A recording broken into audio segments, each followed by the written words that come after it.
Just to hit the bullet points that you see on your screen, as a recap, the city was awarded $27 million in American Rescue Plan Act funds. After that award, we launched a citywide survey where we garnered almost 4,000 responses. That is the largest amount of responses that we've ever had for a city-run survey. There was a specific section in the survey asking if the public was interested in investments in community infrastructure, so infrastructure that could be shared by all, and that did get a great response. I will also note that it was more specifically spaces to accommodate music, art, food, and more was identified as a top priority by our BIPOC respondents of the survey. With this, we launched then an internal process. And as you can imagine, there were a lot of internal competing demands. As I mentioned before, $2 million in a municipality is not a great amount of money. And we had a goal of having the broadest amount of impact that we could have, sort of upgrading and creating new gathering spaces in all the neighborhoods of our city. To reach the most residents as possible. These were identified through work. We did work with DPW, CEDO, Parks, Burlington City Arts to try and assess the community infrastructure that we have in the city, how we could upgrade it, how we could improve it, or how we could expand it. These were the projects that we noted we felt would have the most impact.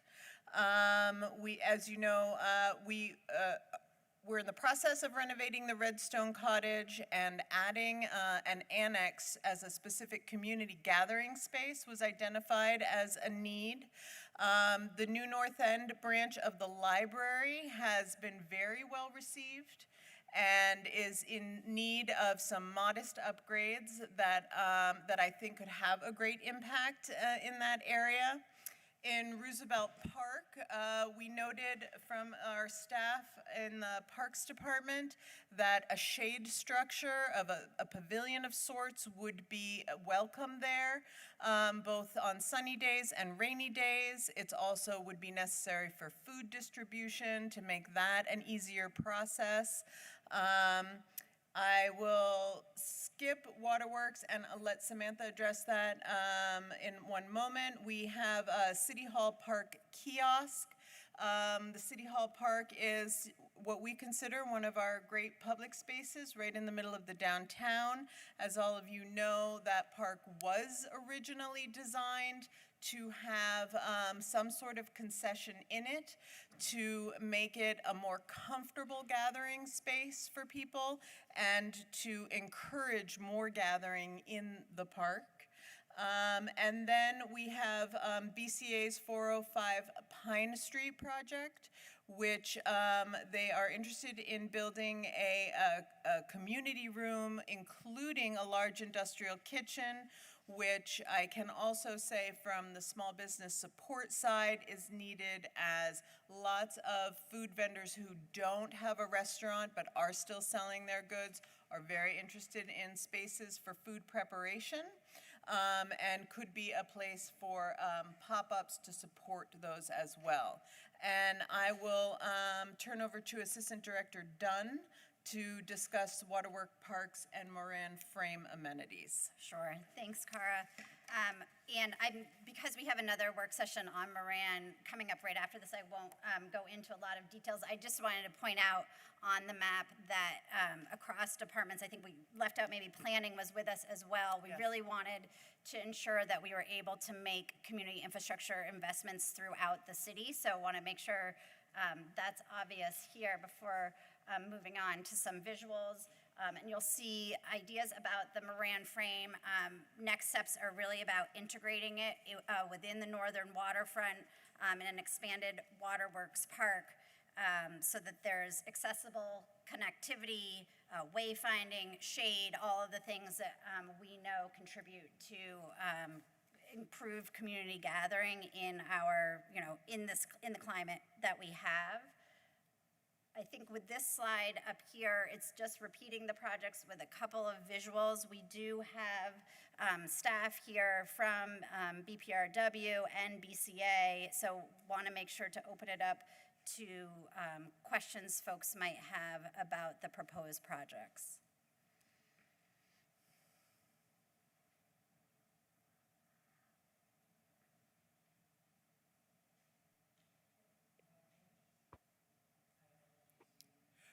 You've completed your comments. My apologies. Let's, Councilor Bergman. Roosevelt Park always piques my interest, being about 100 meters from my house and being a place that I've done Little League for a really long time, as Mr. Pine, Director Pine, knows well, and continue to. So I'm curious about that lovely pavilion that which I could see being a great addition to the park.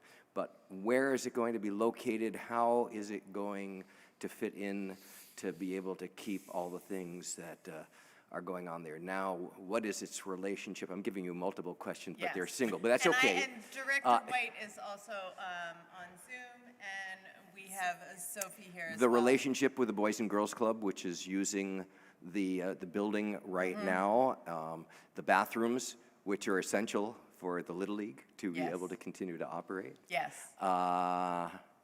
There are other activities there, the tennis and so what have you. So it would be great if it can all be integrated, because then life will be good. It Yes. will not be as good if it can't.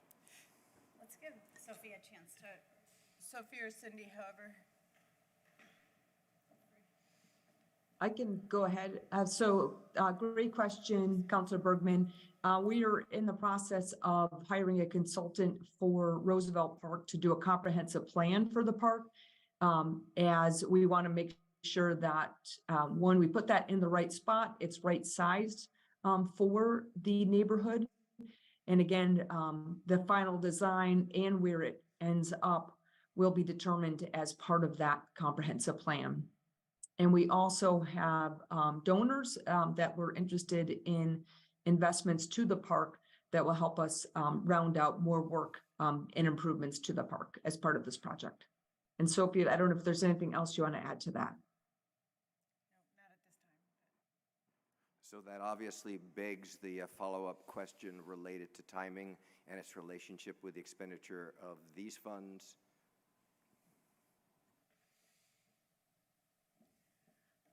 I can address that. These funds need to be encumbered for a project by the end of calendar year '24 and spent by the end of calendar year '26. And we do believe we can achieve that if Director White has her assessment now, and if this gets approved by council, that would be considered encumbered. Okay, well, I look forward to a planning process that protects the Little League and does all these other things that I think are really essential with the park. Thanks. Thank you, Councilor Bergman. There are 3 councilors that are joining us. I'm not going to be able to see them. So We can, just a word to Councilors Doherty, Hightower, and Grant. We can't, well, now we can see you. So if you have any questions, please raise your hand. Councilor Travers. Thank you, President Paul, and thanks for the presentation. As Councilor representing Ward 5, I'm particularly excited about the plans for Burlington City Arts. With Director Kraft, was there seeing the design and blueprint for the building, and we really in Ward 5 have not had a community space like this over the years, as folks have indicated. So the opportunity to have a space like this in the South End for the community to regularly gather is really exciting. And I know when I spent time on the Parks Commission, as we were talking about comprehensive plans for places like Callahan Park and so on, we were talking about having a community space like this. The idea to have it right along Pine Street is fantastic. I have 2 specific questions. One is with respect to the City Hall Park kiosk, and maybe this is a question for Director White. I'm wondering whether or not at the moment there's any concerns within the department in finding a vendor to operate the kiosk? And if so, don't feel like you have to answer the question right now.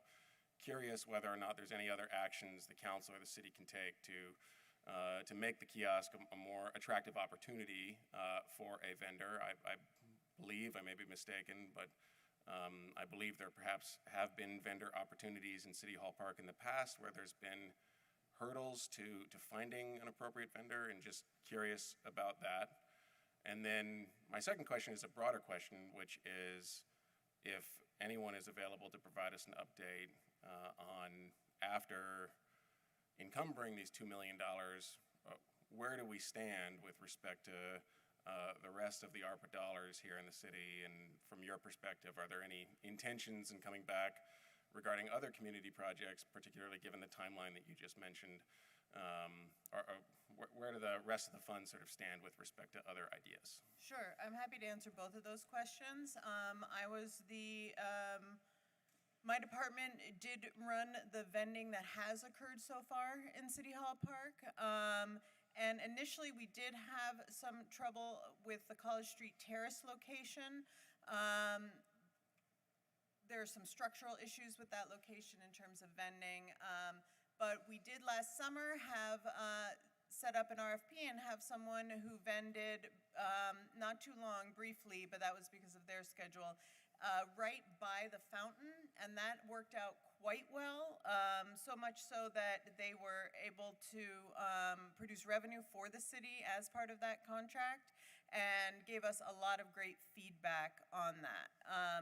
My goal, I have floated this idea with some restaurateurs and others in the city about being in City Hall Park. I think a fixed structure appeals to a lot of people as well.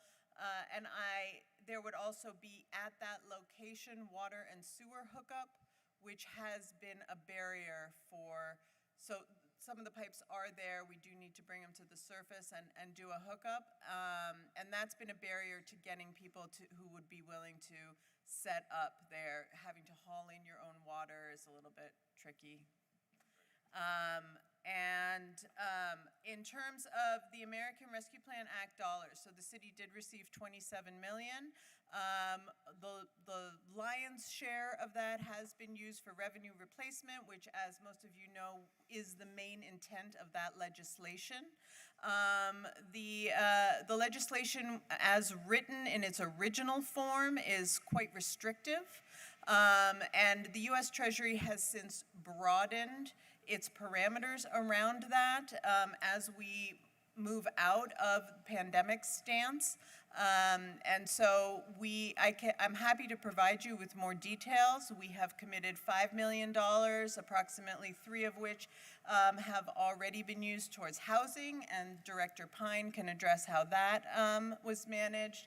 And Director Shad has managed the revenue replacement pieces. We also replaced some water infrastructure, which was an important part of the legislation, on University Place.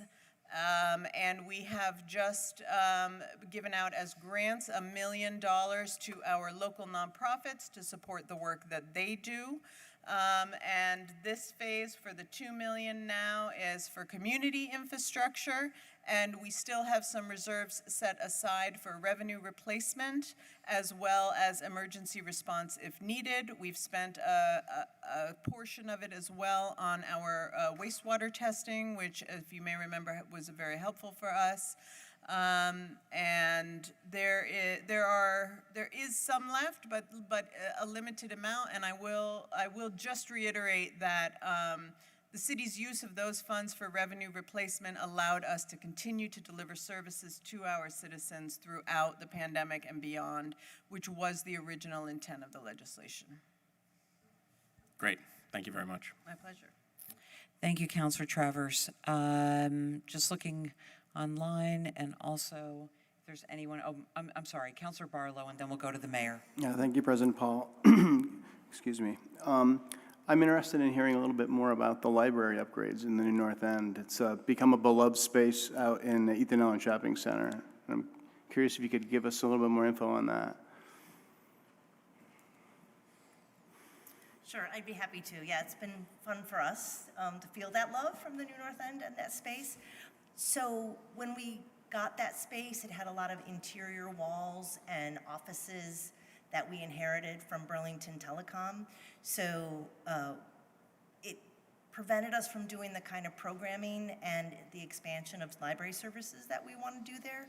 So the hope is that we can expand the shelving, expand the programs that we do, because now with that bigger space, we can open it up a little bit more. So really just, it's really just a improved fit up of the interior, but it will make a huge difference on what we can offer. Okay, thanks. Thank you, Councilor Barlow. We'll go to the mayor, Mayor Weinberger.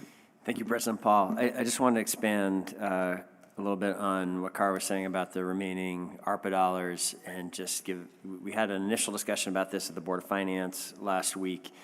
Definitely part of the budget process this year, we'll be talking again about the remaining uncommitted ARPA funds. We are not going to need to expend, we don't believe, the entire revenue replacement reserve, $2 million reserve that we set aside for the current year's budget. We will, there are a couple lines that are short. We will not have all of that unspent, but we are starting to think strategically about what we do with those funds and the uncommitted housing funds, and you definitely can expect presentations on both of those as part of the Marvelous Nights of May.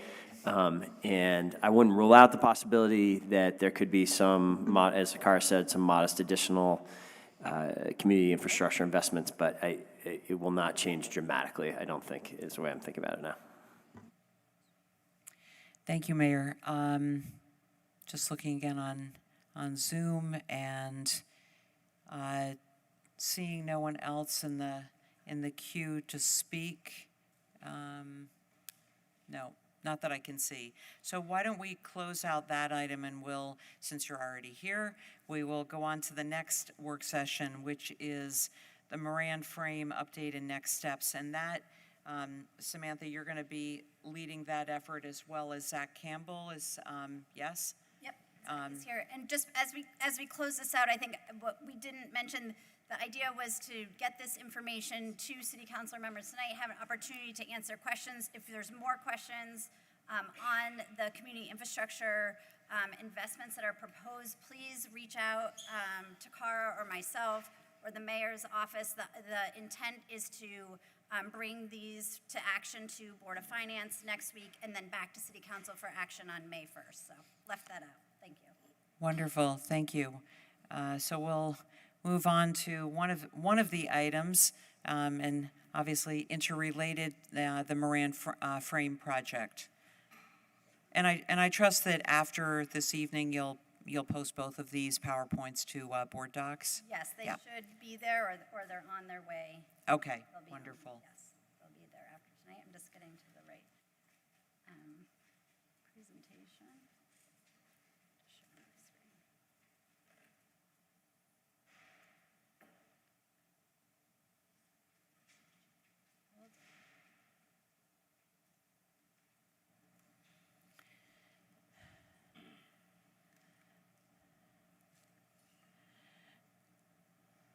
Samantha, and just before you get to that, we do have another city councilor that's joined us on Zoom, Councilor Shannon, in addition to Councilors Grant, Doherty, and Hightower. Okay.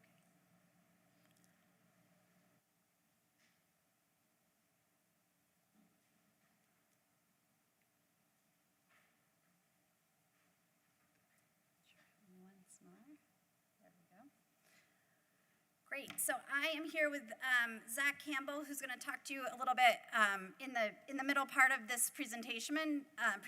But Zach is the leader of Friends of the Frame, so we'll be hearing from him a very important part of where we've gotten to with the frame today. And I'm really excited to be able to come and bring this update to City Council. I am lucky to be the person at the end of a very long journey that the city has taken with this property. So again, very excited to be here and provide some updates. And I think I want to start by saying finishing up the first phase of the frame project was really got us to the completion of the transformation of the northern waterfront that was imagined just about 10 years ago and has been playing out with, I think, landmarks that everyone will recognize here, but just wanted to make sure we could see them all together with the frame there in the center. So an abbreviated history, and this has, slide has two parts. The bold blue is of the Moran frame property. It came online in the 1950s to provide electricity as a coal-burning plant. In the 70s, it was converted to wood chips, and then in the 80s, it was decommissioned as that production moved to McNeil. Once the plant was decommissioned, ownership of the property, came to the city, and the city spent about 3 decades exploring what should and could be done with this property. As you can see below, this is talking about sort of back to this transformation. The process started in 2014, where voters approved the Waterfront Access North project that envisioned all of these pieces. The A-Dog skate park was the first piece to be completed. It's incredibly popular. Every time I go to the frame, no matter what the weather is, there are always people at the skate park, so it's really cool. In 2016, the Community Sailing Center started construction on their new facility, which used to operate sort of in front of the frame. Then there was the completion of the Lake Street extension that went along with that. Burlington Harbor Marina came in 2019 along with Waterworks Park. And then the full new Burlington Greenway opened. So again, just taking you back to looking at all those pieces together.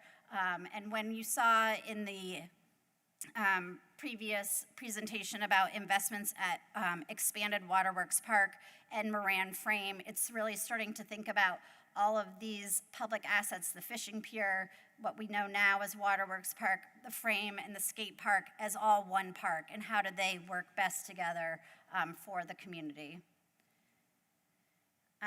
This is just a quick timeline. I think the images are probably too small in this presentation to see the actual process of dismantling the frame, what was required for remediation, and these pages are part of a really great resource that's come out of this project, which is a historical booklet that was a requirement from the state's Division for Historic Preservation. It's almost done. I was hoping it was going to be done for tonight and I would be able to send it to everyone. It's almost done, but we've been working closely with consultants at VHB on getting this completed with feedback from the state. And you can see there's some pages to the right, but this is a almost 100-page document that documents the history of the waterfront and the frame, including lots of components of what was imagined in those 3 decades. So it's a really neat document that will be available soon. Another component of the project was creating these 2 interpretive panels. There's 2 large panels currently on the site. Those are the images you see on your left, and then working with CEDO's Language Access Program, those panels have been translated into the top 10 languages at the city, so you can access those through a QR code on the signs, so that's been a really exciting project as well. So again, you're just seeing a snippet of that in those 10 languages.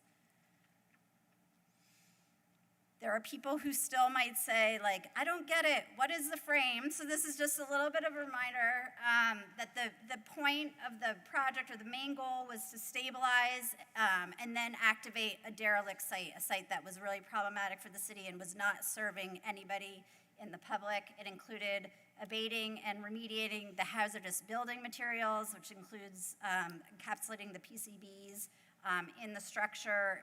It completed the remediation of soils at the Waterfront Access North, so now there's an entirely clean site, at least 6 inches of clean site. It has created an amazing, iconic Burlington landmark that you can see from all over the city, and if you go down there, you always will find someone that's saying, oh my gosh, I didn't know this was here. It really draws that attention. And you'll see later in the presentation, it really also sparks people's interest in creating performance and visual art on the site.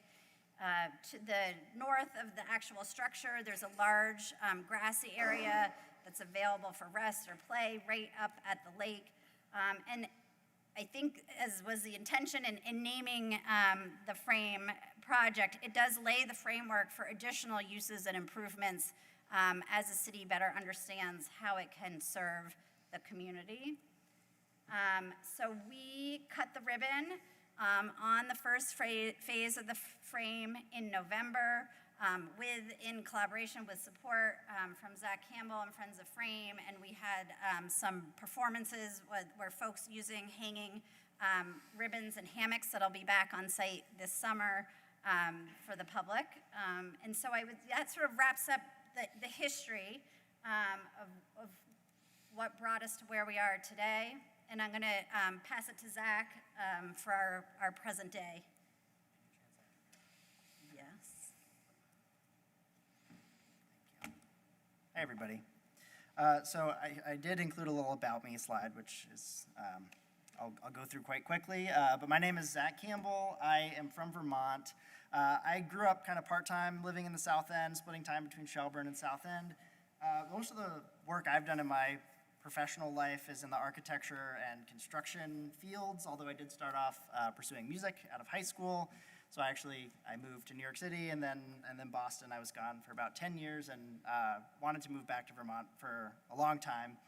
Finally did in 2018, and I was fortunate enough to be a part of the team that collaborated with CSWD to propose the frame concept to City Council in 2019.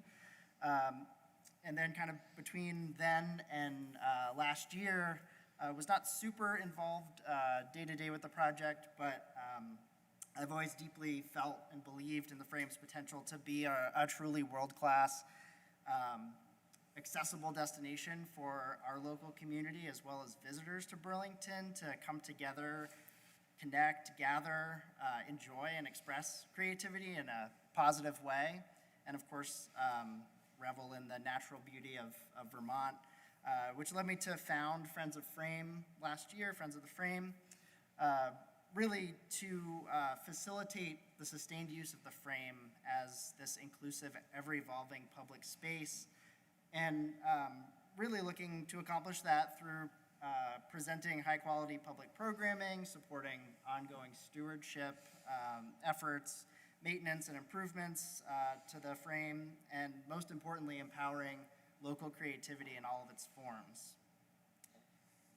And so I had approached the mayor and CSWD in late 2021 with kind of this idea, this concept of forming a partnership to, as the frame was completed and open to the public for the first time ever, bring some activation and programming to the site so that people could go there but really have something to do and have an experience there, be able to stay on the site and enjoy it rather than pass through or pass by, which still happens. But as Samantha mentioned, it's not uncommon to go down there and have people kind of saying, what is this? What's it going to be? It's cool, but I don't get it.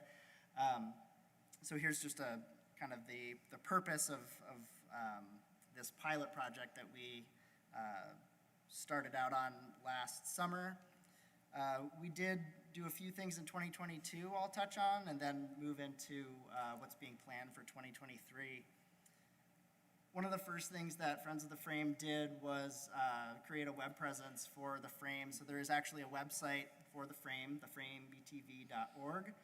And I felt it was important to do this really, one, to have an online place to land and learn about this space as we hopefully build engagement with people who live here and people who are visiting and may want to kind of follow along. There will be updates on events and installations that happen. There's a great history page with photos.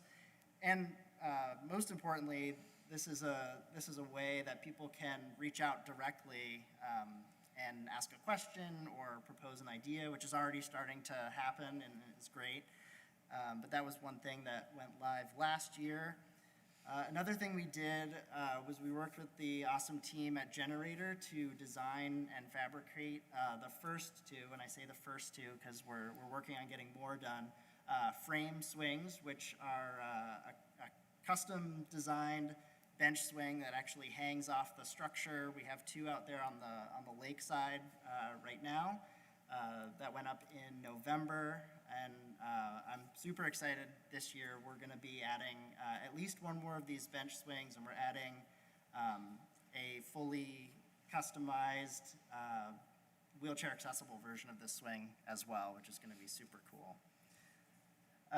Another thing that happened right at the end of 2022 was the first art installation at the frame. This was a BCA-led effort as part of Highlight.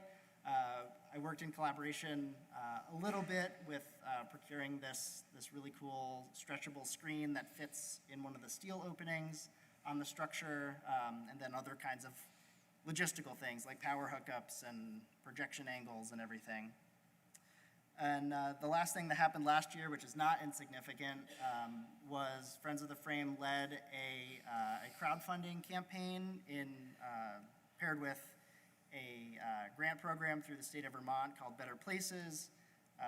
And the deal was you have a crowdfunding campaign, and if you hit the goal, you can unlock a 2-to-1 matching grant from the state.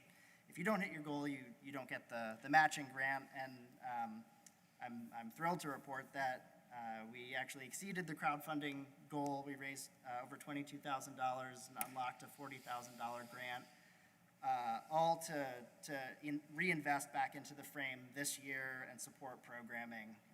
So you'll be seeing a number of things pop up in 2023, and I'll give you a quick rundown of those now. Really focusing on 4 main areas, but all through the lens of, low cost but high impact to the greatest extent possible. So free public amenities is huge. Things like more of the swings, working on bringing a free Wi-Fi hotspot to the frame, as well as outdoor seating and tables. Art and activation is another one. Events and performances, and kind of the backbone that makes a lot of these things possible is support infrastructure. I'm actually kind of the most excited or just as excited about the support infrastructure. We have some really cool things in the works, and I won't go down the full list, but there are some images here that kind of speak to some of the things that are well underway and will be showing up on site in the next couple months. Great. Thanks, Zach. Having Zach and an organization like Friends of the Frame be able to focus on one piece of infrastructure is really amazing.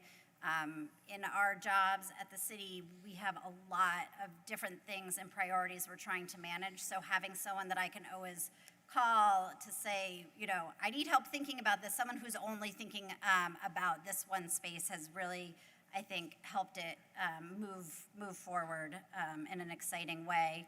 Our last slide here is just about what's next. As you could see from Zach's slide, we are planning continued collaboration with Friends of the Frame. That's going to help us do some proof of concept of how people are using the site, what's needed there, what's missing, and something that Zach didn't go into a lot of detail on. One piece of the infrastructure that's going to be there this summer is going to be kind of an ideas board where we'll be asking questions of the community and getting responses about the kinds of things they would like to happen there or see there. And that will all help feed into the second phase of design that's always been anticipated on this site. The middle bullet in there that I mentioned a little bit earlier was the Waterworks Park wayfinding, where we want to make sure people know about all of the amenities at the northern waterfront and how to get to it. This is the end of the presentation tonight, there's no action item here. Again, next week there will be a couple of budget amendment memos coming to Board of Finance that will make clear that there's some additional money available from Phase 1, from contingency and some other sources that came out of the audit.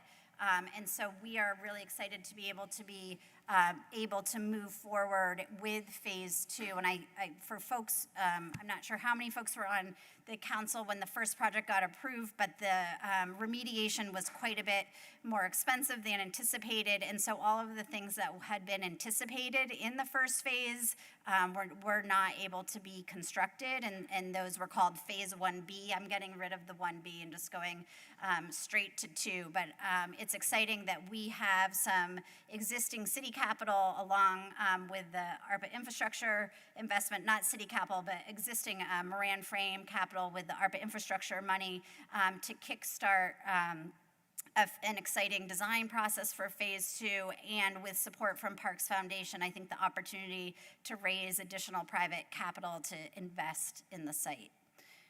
So I think that's the end of our presentation. Again, happy to answer any questions people might have. Great, thank you, and thanks for both of you for being here. Are there questions or comments from the council? And I'm looking on Zoom as well. If I don't catch you, just wave harder. Doesn't appear that way. Please do not take that as a sign of our lack of excitement over this. It's actually, it was a wonderful presentation. Are there any questions or comments from the council?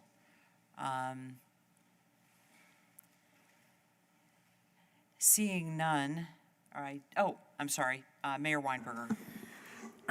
Great, thanks, President Paul. Thank you, Samantha and Zach, for the presentations tonight. It's exciting to be moving to this next stage. I did just want to amplify for councilors that maybe haven't, we've had some discussion of the Friends of Frame in the past, but it's been quite limited. I'm quite excited that Zach has stepped up and been able to generate this level of interest from the community and secure additional funds. If you look around the country at facilities that are sort of, there's not anything out there that's quite like the Moran frame. It is a unique installation, but there are parks and municipal amenities like this in various places, and very often the places that have become successful operating public spaces have some kind of nonprofit partner like Zach is pursuing here with Friends of Frame. So I think this is really exciting addition to the city's own efforts that we're going to have this kind of partnership, and that the public is going to be able to start seeing more examples of that as the weather warms up here in 2023 and with the summer ahead. So thanks for laying that all out, Zach. Great, thank you, Mayor Weinberger. We'll go to Councilor Bergman. So I'm just looking for a little more connection between $600,000 that was in the previous presentation that related to this project, and this project, which I don't see any indication of $600,000 on there. So maybe you can connect the dots for me. Sure. So what we presented tonight was really about what's happened to date, and then the work that Zach proposes unrelated to the $600,000. It's happening in parallel. The $600,000 is for future investment in community infrastructure in the expanded Waterworks Park, which includes Moran Frame Waterworks Park, the fishing pier, and ADOG. Again, that connectivity and some of the vision that was originally at the Moran Frame that wasn't able to be realized because of the the initial cost of the remediation, things like bathrooms, shade structures, skating, being able to get up into the frame, potentially like putting a roof. So all of those items that were important ideas of the concept that weren't able to be built. How we're going to move forward is to do a new conceptual design phase that makes sure the frame is centered within Waterworks Park and that connectivity, and hear from the public and through this proof of concept what's still needed there to make this a true, truly successful community gathering space in public art. Okay, well, we'll look and see how this all progresses, and this has to be spent by the end of '26. That's what I heard, and has to Yes. be like committed by the end of '24. So that's a serious engagement process. You all have a number of serious engagement processes. That's why we spread it out across Okay. departments, yeah. I probably should direct this question to Director Pine to ask about the capacity to engage in all this. We've got Memorial, we've got this, we've got a host of other things. So we have the capacity. If there's a nod of the head, I'll just reflect that. I often hear how stressed and stretched our departments are. And I'm always asking for more. So I'm not even asking for more on this, but so I need to know that you all can do what is on the line to do. Thanks for bringing that up. I think that's another example of how the partnership with Zach and Friends of the Frame can help the city accomplish some of its goals, to have some capacity to help, again, with community engagement. And Zach is designing opportunities for community input in his work over the summer that'll be connected to our Phase 2 design work, again, to have some partnership and collaboration outside the walls of our city staff. I look forward to seeing it. Great, thank you, Councilor Bergman. Are there any other councilors with questions or comments for either Samantha or Zach? Do not see any, so I guess we'll close that off. And thank you both for taking the time to be here, and we'll look forward to being able to share the PowerPoints. I think they were extremely well done. Thank you. Thank you. We're not quite at 6:30, and as per our new council rules, we do still have the public forum at a time certain, but that time certain does change, or could change. So tonight it's at 6:30. Since we do have a little bit of time, we do have another meeting that we need to attend to. That's the Local Control Commission meeting. So we'll recess the council meeting at 6:20 and call to order the Local Control Commission meeting at the same hour. The first item on our agenda is item 1.01. Is there a motion to adopt the agenda? So moved. Thank you, Councilor Travers, seconded by Councilor McGee. Is there any discussion on the motion to adopt the agenda? Seeing none, all those in favor of the motion, please say aye. Aye. Any opposed, please say no. That motion passes. Brings us to our second item, which is the consent agenda. Councilor Travers, is there a motion to adopt the consent agenda and take the actions indicated? So moved. Thank you, Councilor Travers, seconded by Councilor McGee. Any discussion on that motion? Yes, Councilor Travers. I did just want to, without getting into debate on the items, clarify one item, which is that the single item on the consent agenda is listed as one item, but there's quite a few renewals included underneath that, which is all first, second, and third class liquor license and outside consumption permit renewals for 2023, 2024. Before the License Committee, over 2 meetings, there was some discussion specifically to second class liquor licenses, which are the liquor licenses that stores that sell beer and wine have here locally.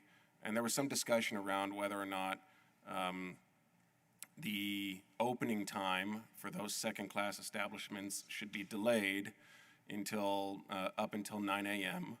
For the sake of clarity here, I wanted to clarify that the item that's on the agenda this evening does not extend the start time for those second-class establishments until 9 a.m., that the agenda item will allow those establishments to open at the time that they wish to open within state parameters, which allows beer and wine sales to begin as early as 6 a.m. and to go until midnight.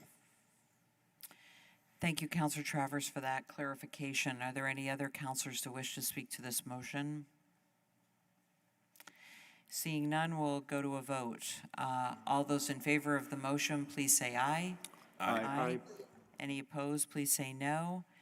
That motion passes, and with no other business and seeing no objection, we'll adjourn the Local Control Commission meeting at 6:23 and return to our council meeting at 6:23.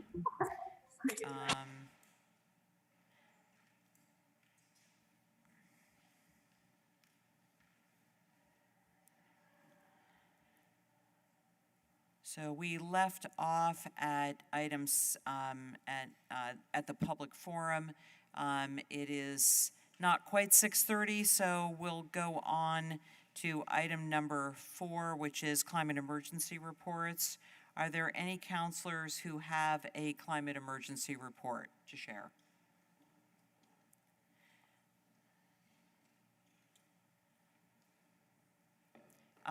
Mayor Weinberger.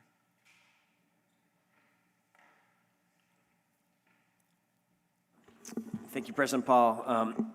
Just wanted to give a couple brief updates. I participated in the kickoff earlier today of UVM Research Week, which is highlighting opportunities for UVM and the Vermont Clean and Resilient Energy Consortium efforts. This is a statewide effort that involves Vermont utilities and related industries working with UVM, committed to advancing the state's clean energy goals through use-inspired research, and this conference going on at UVM is really focusing on the kind of nexus between that consortium and alumni opportunities for students, how basically more clean energy jobs are created here in the state, both to advance Vermont's work and to have some impact on the broader national debate, national models. It was an exciting event to be at, and there was there was high attendance and a lot of energy there. I also want to just look ahead to Earth Day, which is coming right up, and share that BED is going to once again have a table on the marketplace that will include various electric vehicles, the BED's Chevy Bolt, and various e-bikes there for people to have a chance to touch and feel those electric vehicles and ask questions about them, and the opportunities that BED is currently presenting to help Burlingtonians electrify everything from their bikes and cars and lawnmowers to their heating plant within their businesses and homes. So that's, again, coming right up before we meet again. Okay, thank you, Mayor Weinberger. We'll go to Councilor Bergman.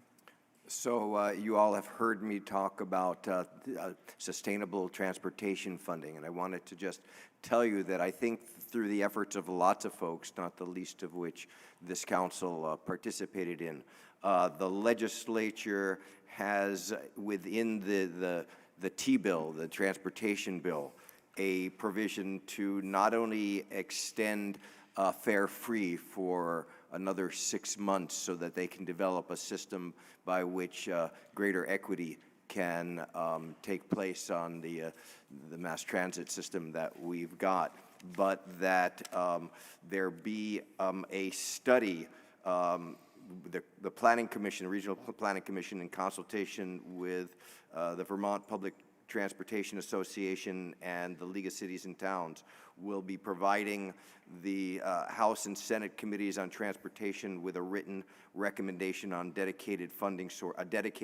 funding source for the local match required of public transit providers no later than December 1st of 2023, and that will consider the recommendations developed in the Regional Planning Commission's 2021 transit study that we talked about before. So the game is still on, and it requires us to participate continually, because it isn't right that our people can't get from Essex to Burlington on the bus after, 5 or 6 o'clock, is it, Milo? Something like that? Yeah, 6:30.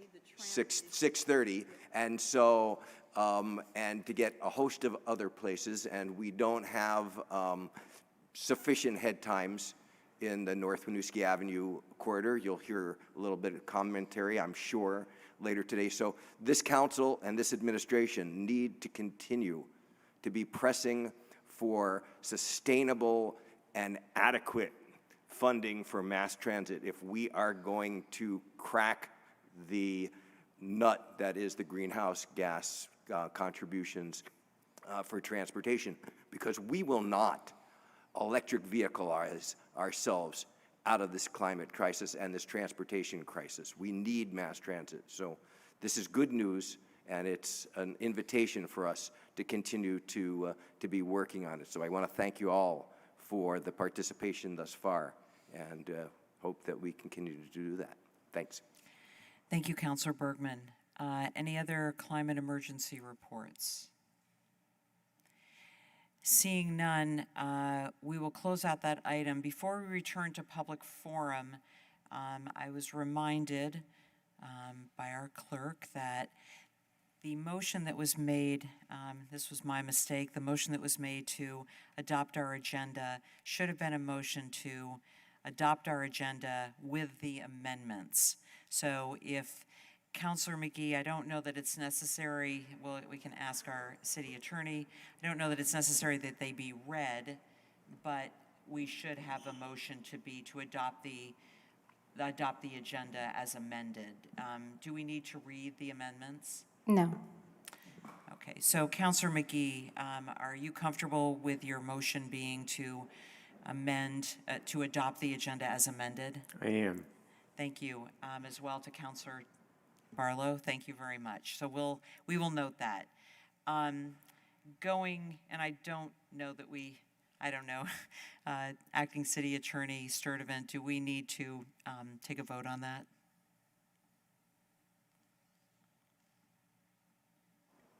To amend yes. Okay, so the motion is to adopt our agenda as amended. Is there any discussion on that motion? Seeing none, all those in favor of the motion, please say aye. Aye. Any opposed, please say no. So we are operating with the agenda as amended. Thank you very much.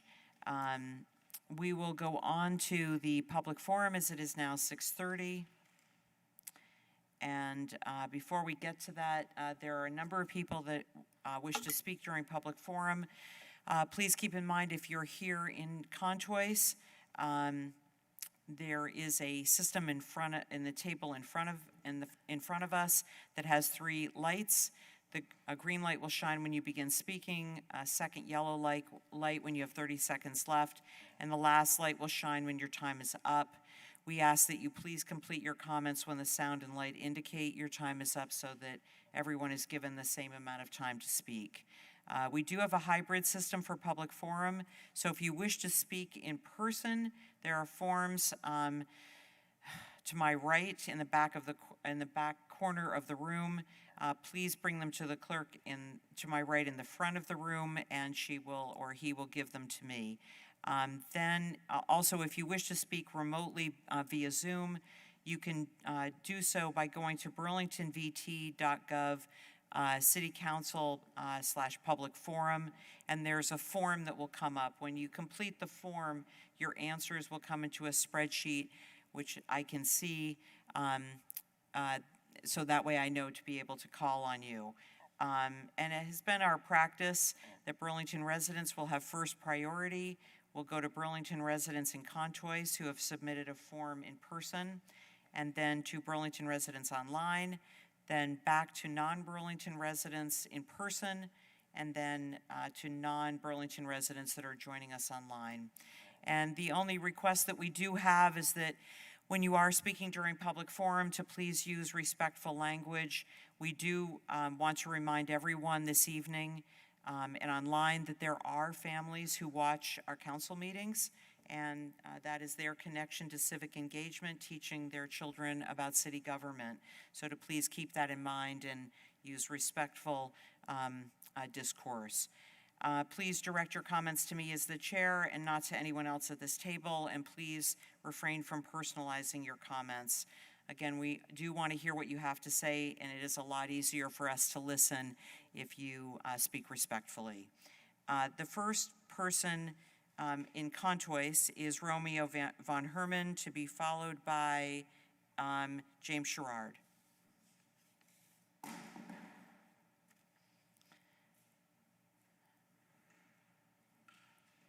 Welcome, Romeo. Good evening. Thank If you, you could just Madam make sure you're that, yeah, it's on. Yes, thank you very much, and good evening. My presence today is to, first of all, Madam President, Mr. Mayor, the council, the administrative team. My presence in two folds. One, of course, is to congratulate our incoming councilors, Councilor Shannon, as well as Councilor Burlow and the new councilors. I'm super excited that at Ward 8 we have a brand new councilor. Councilor King is here, so we can't wait to help her out and make sure that that she has all the help that she can get at our ward. As well as I would like to also welcome Councilor Tim for the Eastern District and Councilor Milo Grant and all other councilors as well.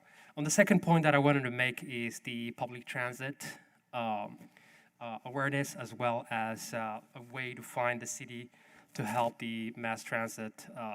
For disclosure, I do work in the public transit system myself, and I'm genuinely concerned the level of relationship that the city has with mass transit in general, and how much the city really wants to pursue climate resiliency through public transit system.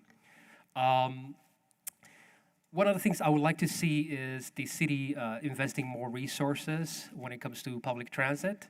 And again, I'm saying this as a private citizen, not as an employee of Green Mountain Transit, just for disclosure purposes, because that would be needed by the management to be here in person. But to long story short, I'm hoping that based on what Councilor Bergman and Grant stated earlier briefly, it takes a lot for folks to get around, and that could very well play as part of lack of resources available. Thank you for the time. Thank you so much. Our next speaker is James Sherrard, to be followed by Holly Bushnell.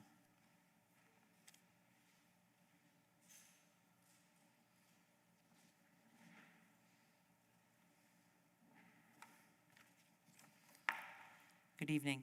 Evening. I've timed these out a couple times. I'm at about 2.5 minutes, but I'll try to keep it to 2. Thank you. Madam President, Mayor, and councilors, thank you for the opportunity to speak this evening regarding Burlington's housing crisis. The full version of my written comments are on the consent agenda, and I'll do my best to hit the core points with my time here before you now. The city of Burlington, well, before I do so, I'd like to start out with a land acknowledgement. Since the city of Burlington and the entirety of its housing stock is located upon unceded territory, stolen from indigenous Abenaki people and settled without consent, as we reckon with the existing housing crisis, I would ask that Burlington communicate with the state-recognized tribes to best understand what actions those communities believe Burlington should be taking at this juncture. I applaud the mayor's recognition of the housing crisis in his recent commentary, Vermont's housing crisis demands structural reform. However, the supply-side approach, which state legislators and governor are also focused on, fails to address a crucial component of this issue, that of housing demand from wealthy investors. As context, it's worth noting that since 1960, median household incomes have gone up only 19%, while median home prices have gone up 250%, effectively pricing out average Americans from the housing market. According to the publicly available Burlington tax book, roughly 21% of single-family through triplex homes, the focus of my comments tonight, are non-owner occupied. Without proper regulation, new housing stock is likely to be purchased by investors at a similar rate. If we continue to allow investors to purchase and retain Burlington's limited housing stock, we, through inaction, perpetuate a system that commodifies a human necessity. When investors buy homes, they alone profit off shelter, and when homes are owner-occupied, entire communities benefit. So for Burlington to benefit as a whole, we need to reduce the investor demand of housing. How we could accomplish this is simple. Burlington could choose to tax non-owner-occupied investment properties at a rate which would incentivize the investor to sell to an owner-occupied individual. In contrast to building more homes, by freeing up the currently lost housing stock owned by investors, Burlington would gain perhaps 1,600 residential properties, which could transition to owner-occupied housing. May I have 15 more seconds? Thank you. Of course. In my written comments, I have provided a list of recommended actions, including items such as rent control, a non-owner-occupied property designation, and a significant strategic tax rate increase to these non-owner-occupied homes. I do hope the council considers these suggestions as a holistic approach to the housing crisis. In closing, I'd like to share a joke which, through a comedic lens, succinctly gets to the absurdity of the housing crisis, in my mind. In John Oliver's recent Last Week Tonight episode, he started the segment by saying, "Our main story tonight considers home ownership. So if you're under 35, honestly, this story isn't for you. It'll never be for you. You will never own a home. Sorry, that is the deal you made when you decided to be born after 1988. I do hope Burlington and the council considers this holistic approach to our housing crisis as you move forward. Thank you. Thank you very much. We'll go on to Holly Bushnell to be followed by Liz Curry.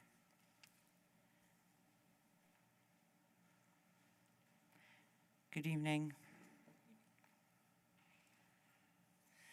Good evening, President Paul, Mr. Mayor, councilors. Thank you for this opportunity to speak.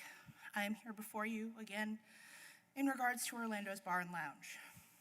Tonight on your deliberative agenda, you get to decide if Orlando's will have their permanent hours extended to midnight on Fridays and Saturdays for the coming season. I would like to strongly urge you to reject this change. The last time Mr. Mossman and myself came, and I became before you, you decided that, given the repeated number of times Orlando's outdoor entertainment exceeded their permitted hours, they would have their entertainment permit suspended from April 15th to April 30th, 2023.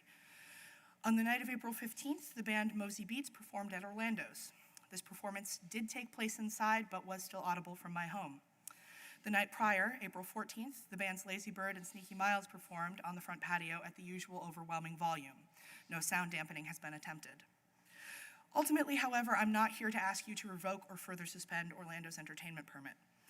Though I do feel Mr. Mossman's blatant disregard for the rules and disrespect for the council's ruling warrants some further action, I do not want to shut them down.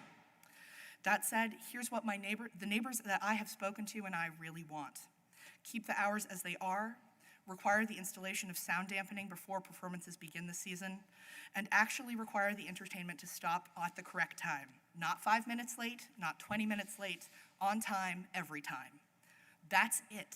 That's all it would take to make things infinitely better for me and my neighbors. I would like to note that my neighbors did email Councilors McGee and Grant on the 14th in regards to their issues with the volume of Orlando's front patio stage. That letter was attached along with this statement in an email to the full council and Lori Olberg. Like me, they also requested sound dampening be required in the future. I sincerely hope you take my and my neighbors' recommendations to heart. Thank you so much for your time and consideration. Thank you. Thanks very much. Our next speaker is Liz Curry, to be followed by Beth Seitler. Good evening. Good Thank evening. you, President Paul. I'm Liz Curry, resident of Ward 3, and I'm here to speak in public forum about the North Winooski Avenue bike lane and that corridor. I have lived in the Old North End for 40 years. I have worked in that neighborhood on and off during the same time period, so that is the reason behind my passion for this issue. I first want to express the thanks to the DPW and Economic Development staff. They really dug in after we had kind of another round of public process after 2021. And I think they made a huge effort to come to a meeting of the minds and try and move forward on the negative impacts the bike lane causes on low-income people and businesses and the agencies that serve them. In the end, I think we agreed that this corridor required and still requires more focus than other areas of the cities that have had bike lanes because of its multiracial, multi-income, and multi-purpose makeup. This is one of the city's 2 lowest income census tracts, and I mainly want to address the impacts of the new parking proposal. It creates a confusing and complex set of parking rules that don't exist in other neighborhood commercial districts, and I think that's inequitable. If you look at Ethan Allen, North Street, Seba, whether it's publicly or privately owned land, there is far and away more parking without limits on incomes that do not have such a low-income population and agencies trying to serve them. And the only way to achieve the outcomes that are desired by this parking plan are to police the poor. There will need to be ticketing, there will need to be enforcement in order to achieve the outcomes represented in the memo you received. And I think that's unfair. Not only reducing the parking spaces impacts the people who are trying to meet their essential needs at social service agencies, but it also polices them. Thank you. Thank you very much. Our next speaker is Beth Seitler, to be followed by Bruce Wilson. Good evening. Thank you for having me.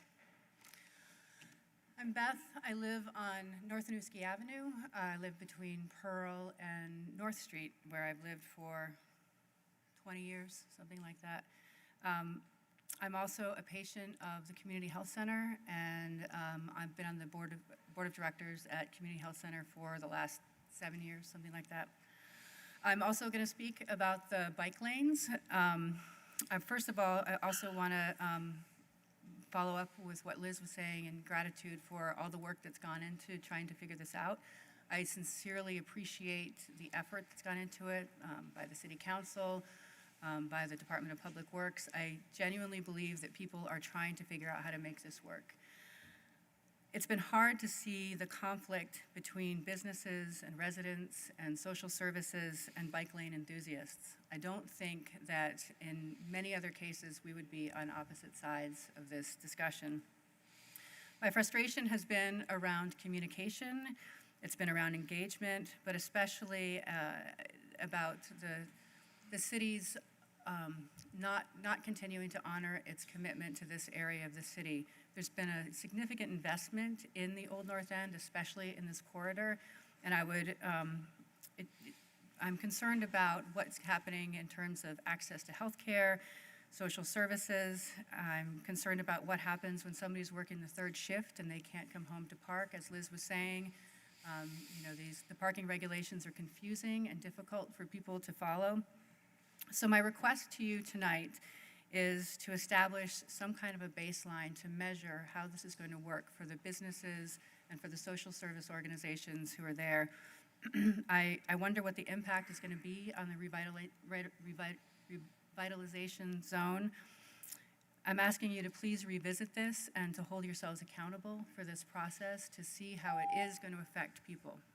Thank you. Thank you very much. Our next speaker is Bruce Wilson, to be followed by Pike Porter. Good evening, Bruce. I might not have, don't start my timer, because I might not have to present nothing. The vote, you guys made a vote just for a minute ago about the alcohol, about liquor stores serving alcohol, opening their alcohol was at 6 a.m., right? You made a vote on that? What was it? Was it let it stay the same, or? Yes. Let it stay the same? Yes. Right? Thank you. Honorable Mayor, good to see you. Well, we most enjoy it when people walk away happy. Our next speaker is Pike Porter, to be followed by Robin Lloyd. Good evening, Pike. Welcome and congratulations to new and returning city councilors. During the State of the City address, the mayor stated that the UN climate report paints a stark reality, and we have no time to lose in this existential fight against the climate emergency. In the same speech, the mayor boasted that the airport is now the second busiest in New England, discussed the housing crisis, and encouraged a district heating proposal that would increase the city's greenhouse gas emissions by 1 million tons over 30 years. Since 1974, the city has leased over 280 acres of land for $1, about 2 cents a year, to the Vermont Air National Guard. In return, VTANG has polluted nearby farms in the Winooski River with forever chemicals, and VTANG's F-35s produce around 236,000 tons of CO2 annually, based on the EIS report. These 280 acres could generate millions of dollars of income if leased at market rate. These acres could support a 35-megawatt community solar field and could house tens of thousands of residents and thousands of residential units. By comparison, City Place is creating 400 homes on a quarter acre. The mayor stated we have a massive housing supply shortage. Because of VTANG jet noise, around 200 homes have been demolished and 44 acres of residential land sit empty and unusable. Finding a better use of these 200 acres would also allow hundreds of homes to return to the Chamberlain neighborhood in South Burlington.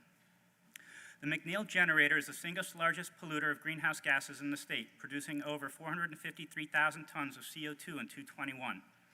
A 35-megawatt community solar-owned field on these 280 acres could lower our dependence on this polluting source of energy and provide a means for renters and homeowners to buy into solar projects. The mayor claimed that Burlington and the world is safer today due to Ukraine's repulsion of Russian forces. Yet just last week, VTANG trained for an attack at the airport, a target because of the nuclear-capable F-35s. The VTANG lease expires in 2048. It's not too soon to begin now to look at other opportunities for this land. If the city is serious about the climate crisis and the housing crisis, it needs to look for new tenants. Thank you. Thank you very much. Our next speaker is Robin Lloyd, to be followed by Chris Gish.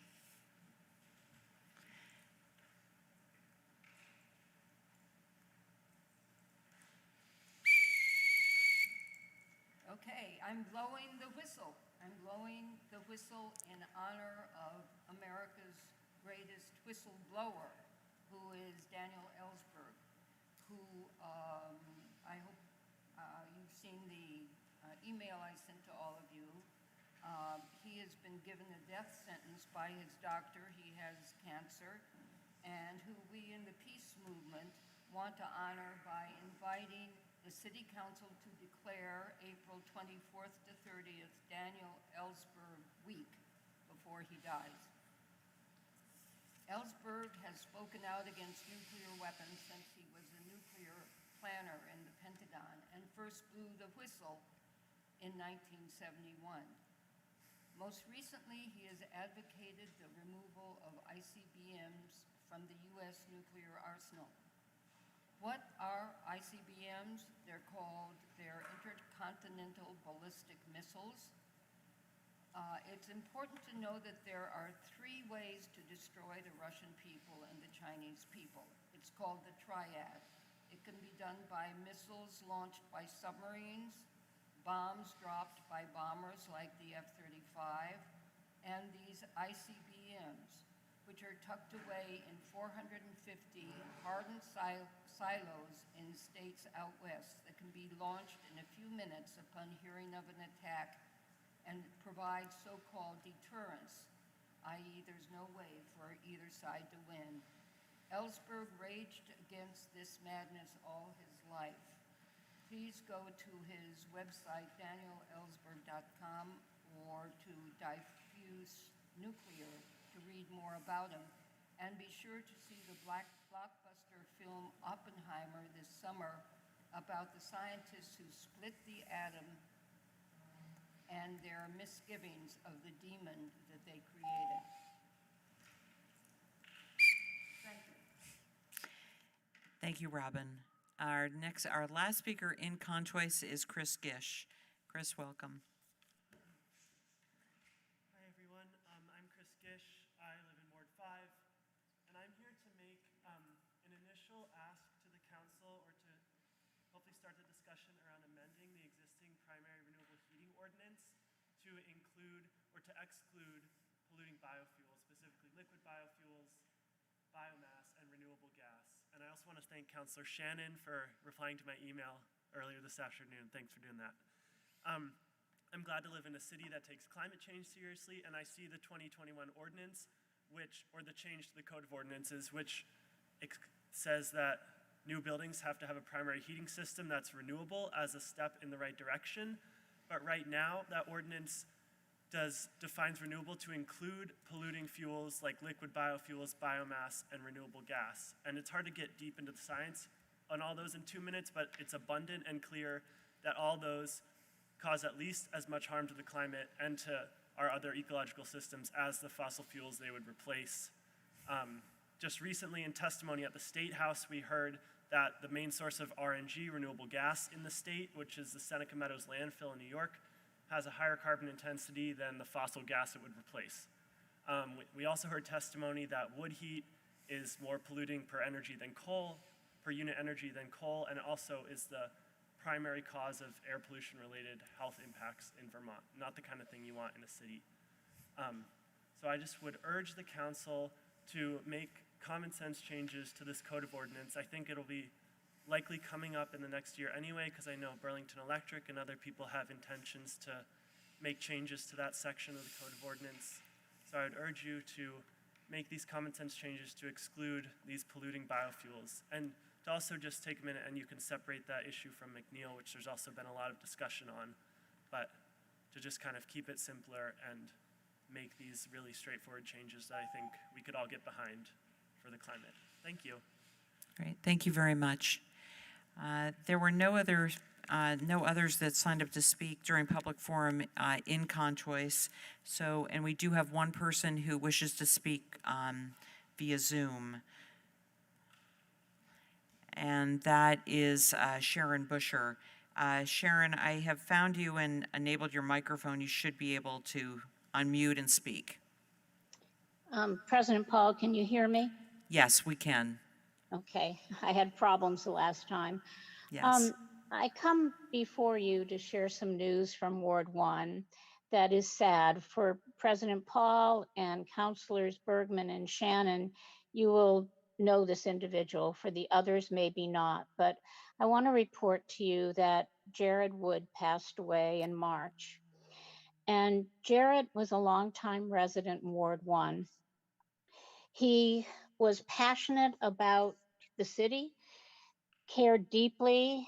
If you served as a counselor, he was your eyes and ears on many issues. But the other passion that he had was pedestrian safety, and really felt that more focus with the bike pedestrian committee needed to be on the pedestrian component and not just on the bicycle component. He saw lots of flaws in how we roll things out in Burlington and felt that pedestrians were not getting their share. He served on the DPW commission and prided himself as being one person who researched and brought forward the 25-mile-an-hour speed limit. Some may think, oh, boy, do I dislike him, but others may say, well, you know, speed kills, so he's made our community safer. So I come tonight just to let you know about his passing. The family is very private and they ask that you respect their privacy during this time. And so I'm going to end with that, but I did want to say that I concur with what Liz Curry said and the woman from Champlain, from Community Health Center. I go along North Winooski Avenue. I feel the city helped start those small businesses, and now the city is almost putting a nail in the coffin by not providing the parking that they need to survive. So I hope the council will rethink what they're doing there. Thank you. Thank you very much, Sharon, and thank you for letting us know about Jared. It would be hard to be a city councilor for any length of time over the past 10 years and not know Jared. Thank you again. That is the last person who is asked to speak during public forum. If there's anyone else in Conchoice or online who wishes to speak, you can just raise your hand and step forward. Seeing none, we will close out that item, and thank you to all who came to speak during public forum. We will go on to our consent agenda. Is there a motion to adopt the consent agenda as amended and take the actions indicated? So moved. Thank you, Councilor McGee, seconded by Councilor Shannon. Although, is there any discussion on that motion? Seeing none, all those in favor of the motion on the consent agenda, please say aye. Aye. Aye. Any opposed, please say no. That passes, and thank you. We'll move on to item number 6. This is our deliberative agenda. And we have 8 items on our deliberative agenda. There are time limits on the last 3, seeing that the others are license items, and we'll do our best to keep to the times on the agenda. The first 5 items on our deliberative agenda are permit and license applications. And the first is item 6.01, which is an outdoor entertainment permit renewal for Orlando's Bar and Lounge. For this item, I'll go to and for all of these 5 items, we'll go to the Chair of the License Committee, Councilor Shannon, for a motion. Thank you, President Paul. For the sake of debate, I will move that we approve the 2023-2024 outdoor entertainment permit renewal for Orlando's Bar and Lounge with all standard conditions. And ask for the floor back after a second. Okay, thank you so much, Councilor Shannon. Is there a second to that? Seconded by Councilor Travers. Councilor Shannon, you have the floor back. Thank you, President Paul. So we had our meeting, I think, last Thursday. At the meeting, Orlando's had requested to just a renewal of their entertainment permit with the same hours. There was some discussion. The licensee has come before us in the past and argued that the reason that they have been in violation of their permit is because it's difficult for them to comply with their permitted hours, and they have asked us for extended hours, which this council has denied them. But the license subcommittee was sympathetic to that argument, that concept, though that argument was not made to us at that time. The license committee decided to noted, we had some discussion about the fact that this licensee or permittee had their license suspended from April 15th, which would be this Saturday, to April 30th. We had that discussion on Thursday, but the license committee chose to extend their hours Friday and Saturday nights from 11 p.m. to midnight. And I was not supportive of that amendment to their request. The permittee was, I think, enthusiastically supportive of that amendment, understandably.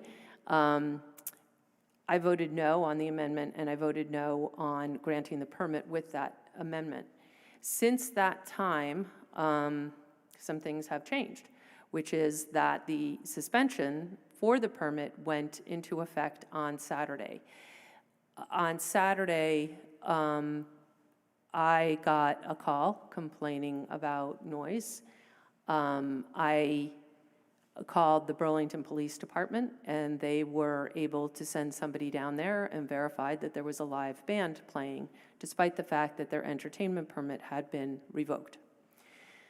In addition to that, their doors were open and the sound was emanating loudly from the establishment into the patio and onto the street in the surrounding area, which is why the neighbors were well aware of the violation of the suspension and irritated by the noise. So I think that tonight we actually have a little bit different situation than we had on Thursday when this was referred to the full council. I would also, so I want to bring attention to a couple specific things. One is the language of the suspension is simple. The City Council hereby imposes a 2-week suspension of the permit effective from April 15th through April 30th, 2023. The reference to the permit is throughout this document, the reference to the entertainment permit. The other thing that I want to bring to your attention is that every permit application, every permit that we grant is subject to standard conditions.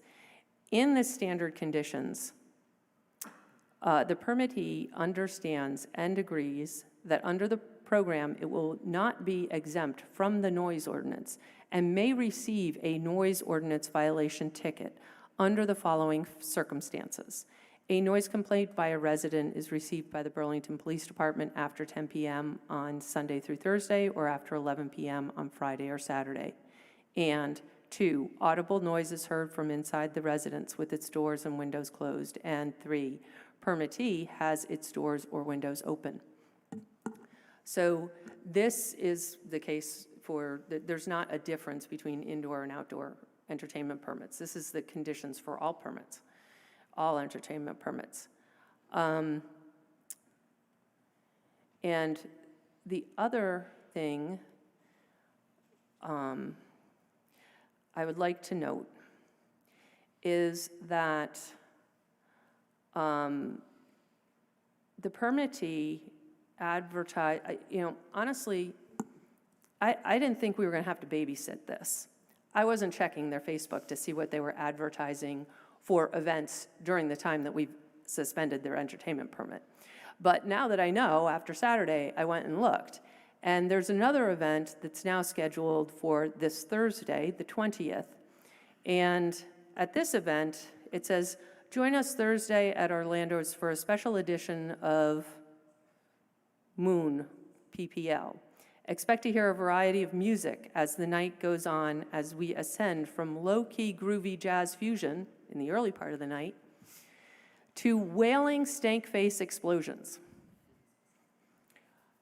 So I will leave it to all of you as to whether or not you want to continue to use city resources to babysit a permittee that cannot seem to follow any of the rules that we put in place time after time after time, taking our time on the license committee, taking this council's time, and taking the time of our very limited police resources, which we all know they have better things to do than this. And in fact, most of the time, they're not going to be able to do this. So then it's left to the rest of us, to the community. Every permittee is expected to work with their neighbors to make sure that they can get along with their neighbors. I live next door to an establishment that has live music, DJ music, karaoke, and they're in the neighborhood and they're well aware of that. And they're well aware that even when it's really hot inside, they tell the patrons, sorry, we got to keep the doors and windows closed. And sometimes I'm one of those patrons. It's not my favorite rule as a patron, but we all get it because we have to get along as a community. And part of that is following our rules. So my vote on this will be no. Thank you. Thank you, Councilor Shannon. Are there other councilors that wish to speak to this permit? Councilor Grant. My apologies, and I see you, Councilor Hightower. Councilor Grant, and then we'll go to Councilor Hightower. Thank you. I may have opened up a can of worms, but I was the one that suggested that they go to midnight. I did not know the full history.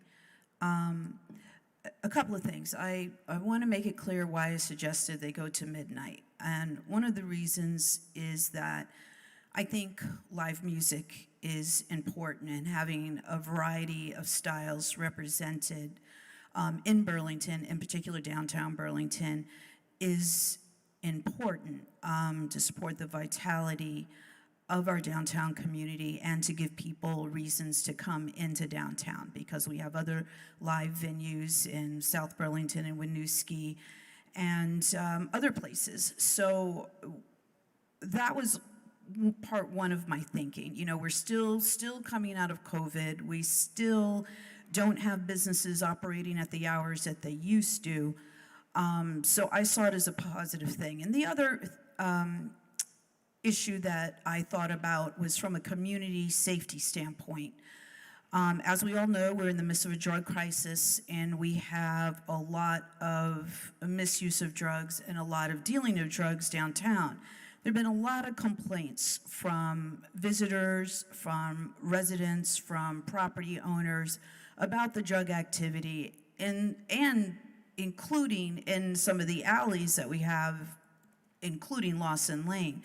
So my thinking is, in general, throughout Burlington, the more positive activities that we have and the more people that we have coming in, it will help to alleviate some of that other activity. So that was really what I was also thinking for the activity of Lawson Lane.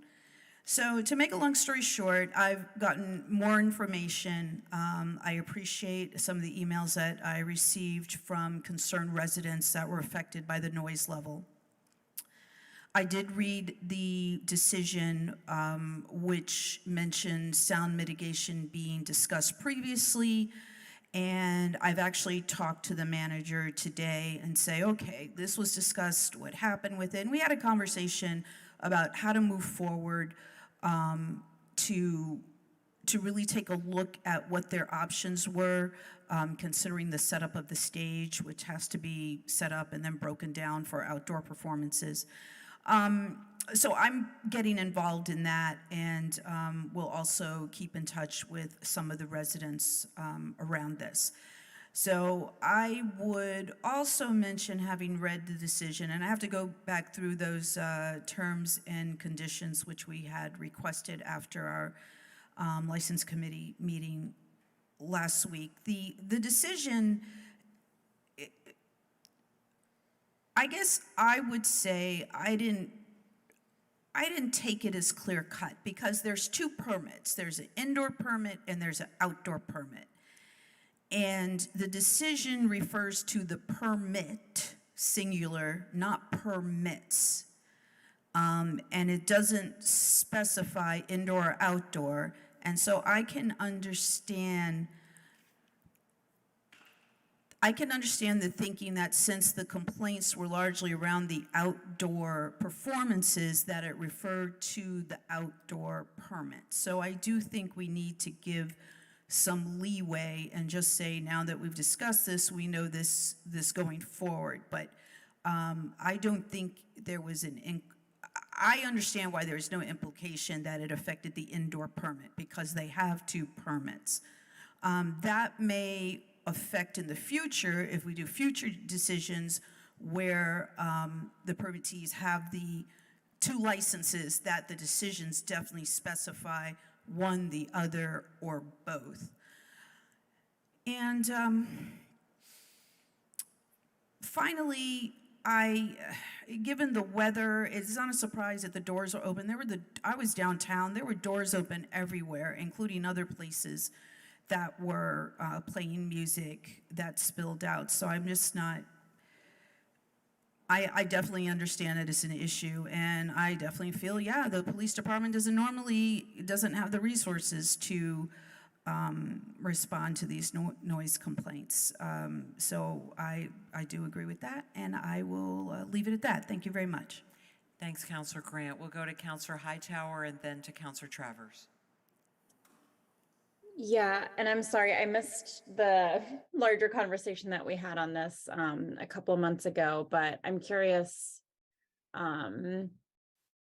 Yeah, I guess I can't tell from the materials that we have how much of and I see two of myself. I can't tell from the materials that we have what I guess, I don't know if it's still an applicant, but what Orlando's stance is on this. So it sounds like, was their stance that they are confused, or was that just a assumption of Commissioner Grant having not followed the conversation? I'm just curious as to what happened from their side.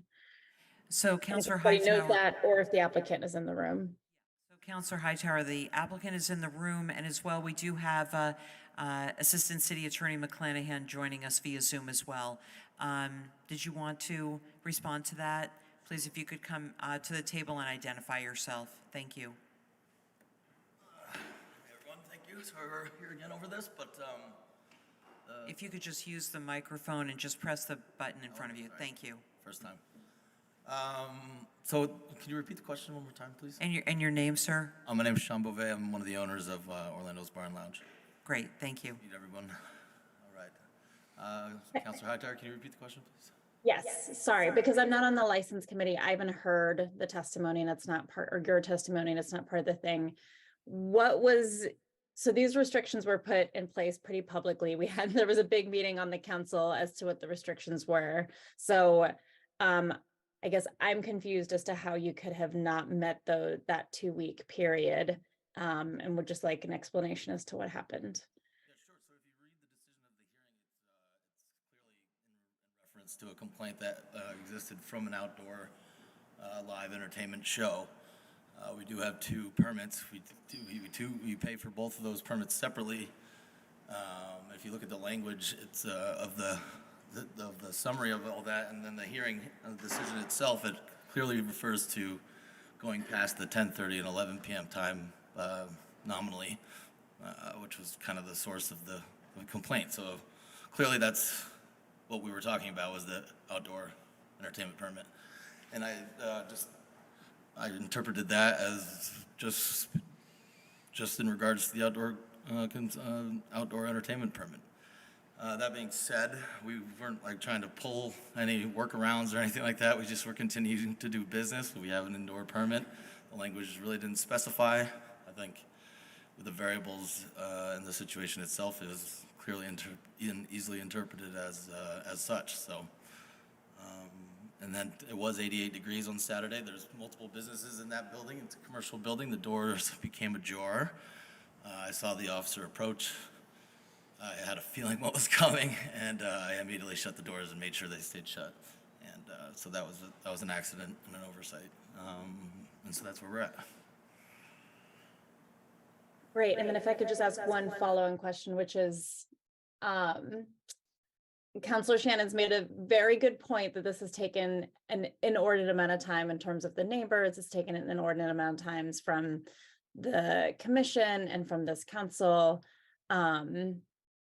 And I guess, what are you planning on doing differently to make sure we don't see as much of you in the future, and or that we don't remove these permits altogether?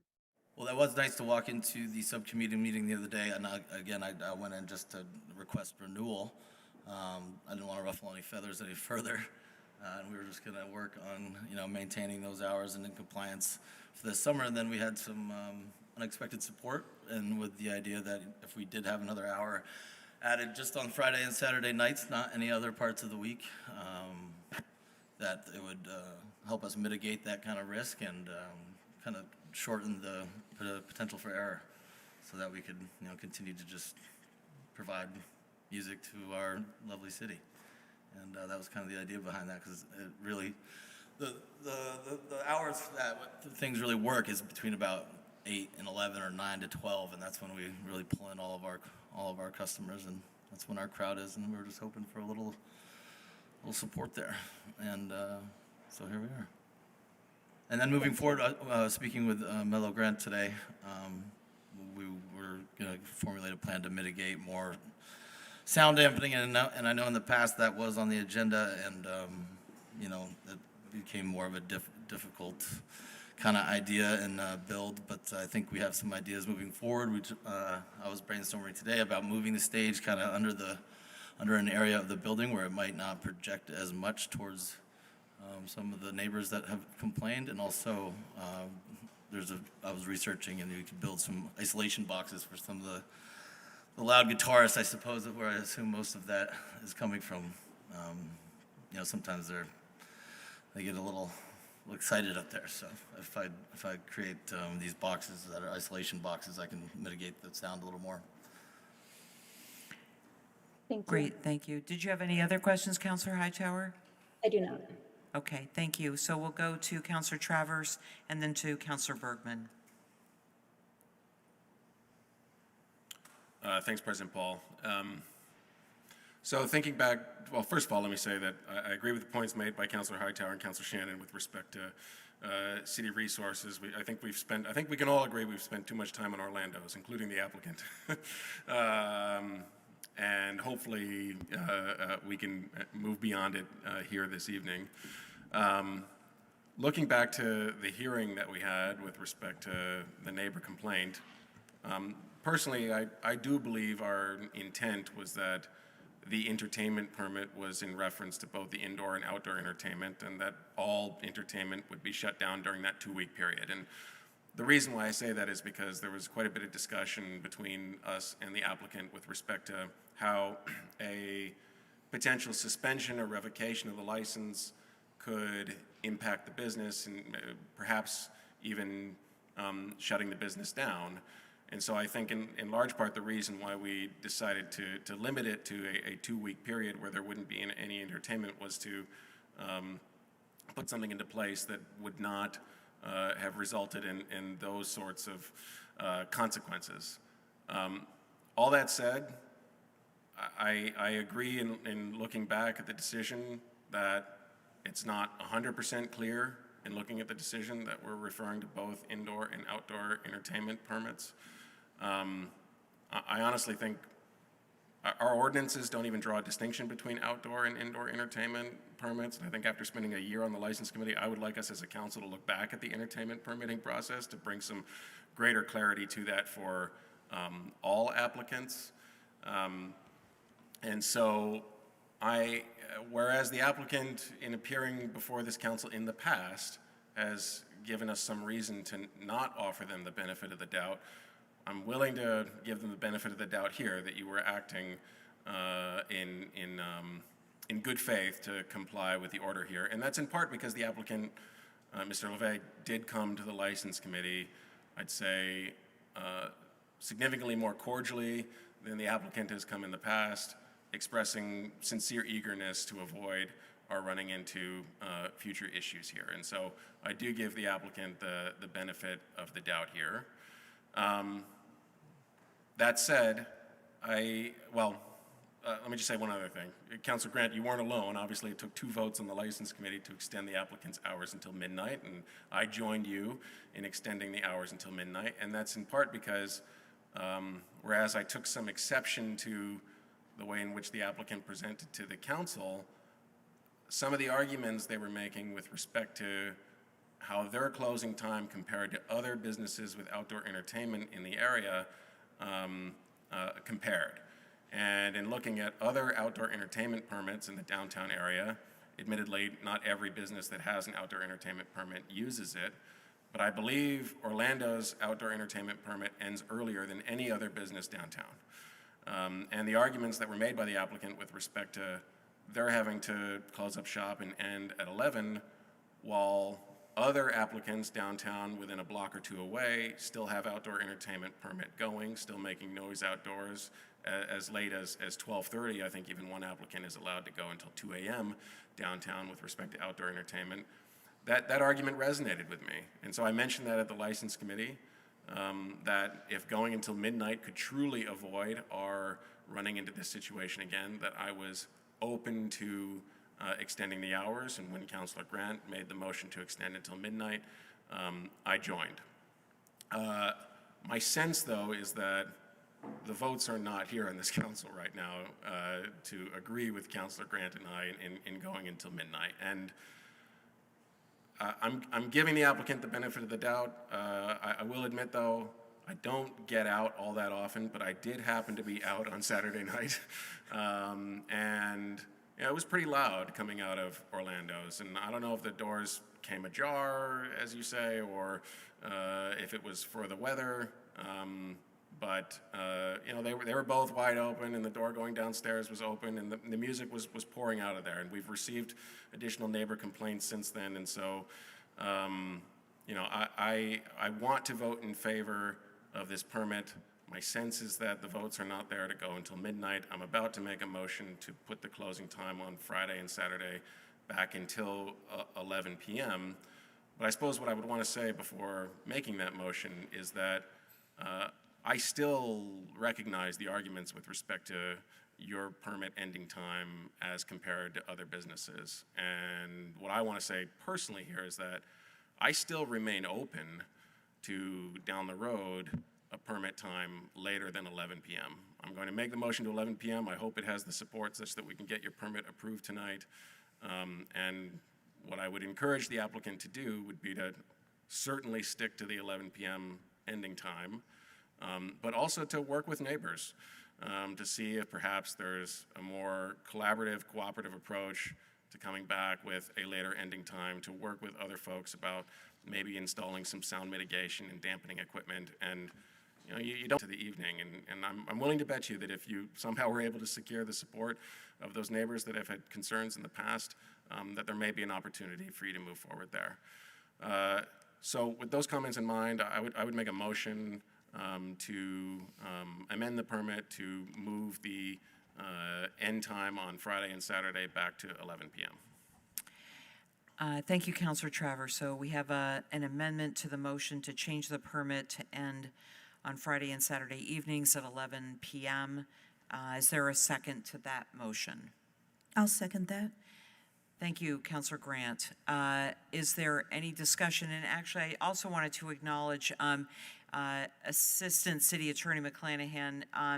I was hoping that you might be able to speak to the application of the suspension to indoor permits. Would you be able to speak to that, just because I think there is a certain amount of confusion about what and that's not necessarily completely germane to the amendment, but if you could speak to that, I'd appreciate it. Sure. Thank you, President Paul. So what I will say is that it was what I heard from this council sitting in its capacity as a quasi judicial body in deciding this matter is that it was the intention for there to be no entertainment at Orlando's during the 2-week suspension period. In drafting the decision, I thought that was clear. It appears that reasonable minds are differing as to the clarity of the decision that was issued by the council. What I will say also is that, as Councilor Travers said, there is no distinction currently under our ordinance as it relates to indoor versus outdoor entertainment permits.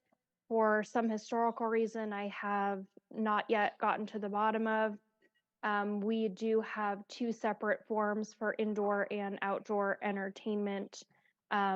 However, again, I would note under the ordinance that it really does appear that there should be just 1 permit for entertainment with conditions as necessary to include conditions on indoor or outdoor if the council feels necessary. So in sum, I would say it was my understanding the intention of the council was to put a total ban on entertainment for a 2-week period, and that the ordinance currently does not make a distinction as to indoor or outdoor entertainment.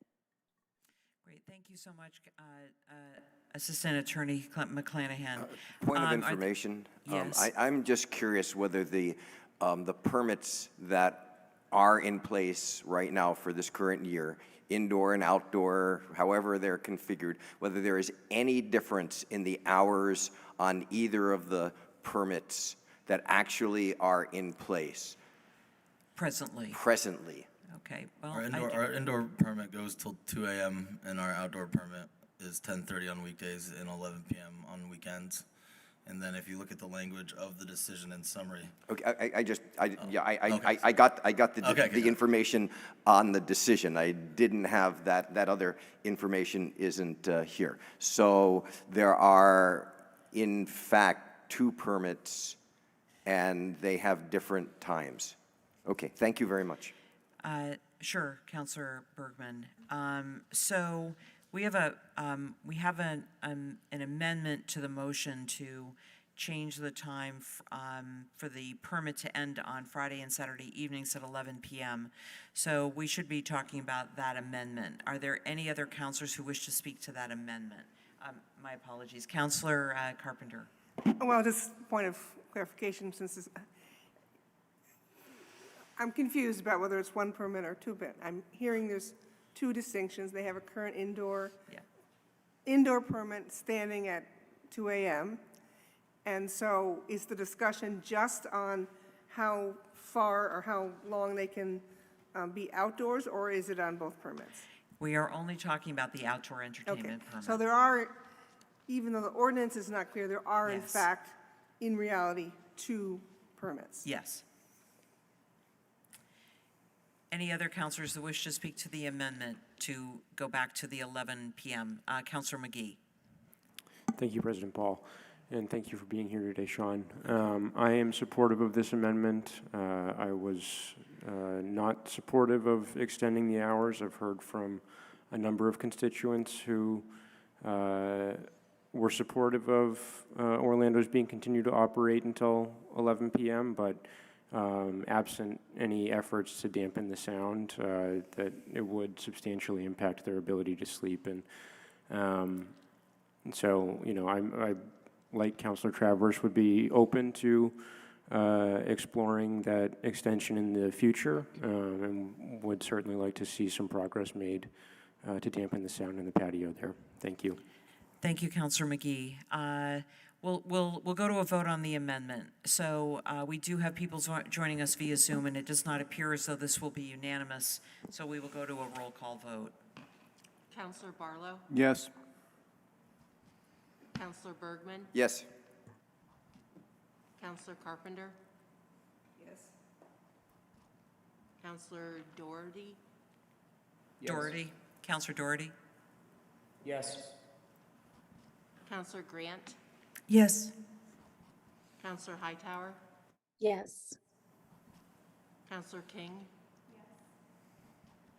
Counselor McGee? Yes.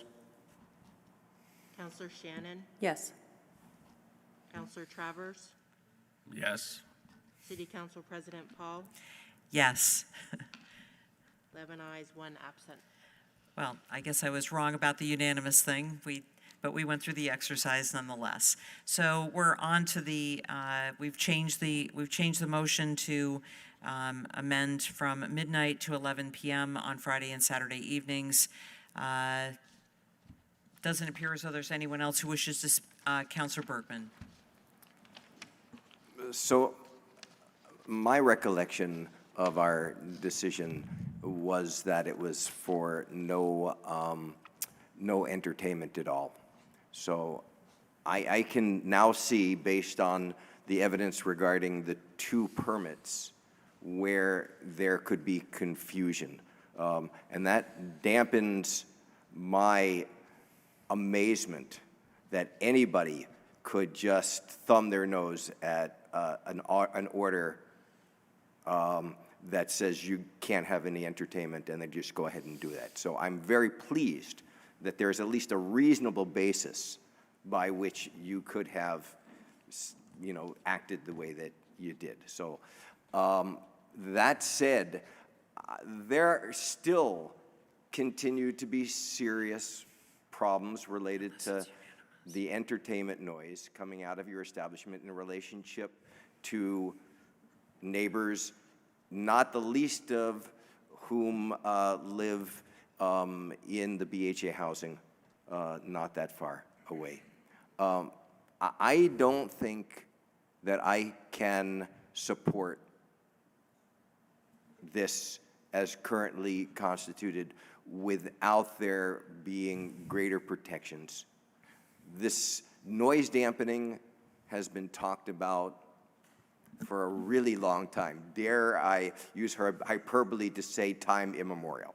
It's been talked about for so long, and there needs to be action on that. So I think there may be some movement to get to action. I would move, therefore, I can wait to let other people weigh in before, but my inclination is to move to table to allow there to be some continued conversations so that some actual work can be done to solve this problem up front, instead of hoping that you all will make business decisions that are good for the neighbors and not necessarily good for your business. I think that, that's part of what regulation is supposed to do, is sort of make these things work for the large, comprehensive interests of the people. So I will, if there's nobody else who would like to speak, then I would move to table. But if there is, I'm willing to stop and, and do that afterwards. I appreciate that, because a motion to table is not debatable, as you know. We'll wait on that and go to Councilor Shannon, and then come back to you if you wish.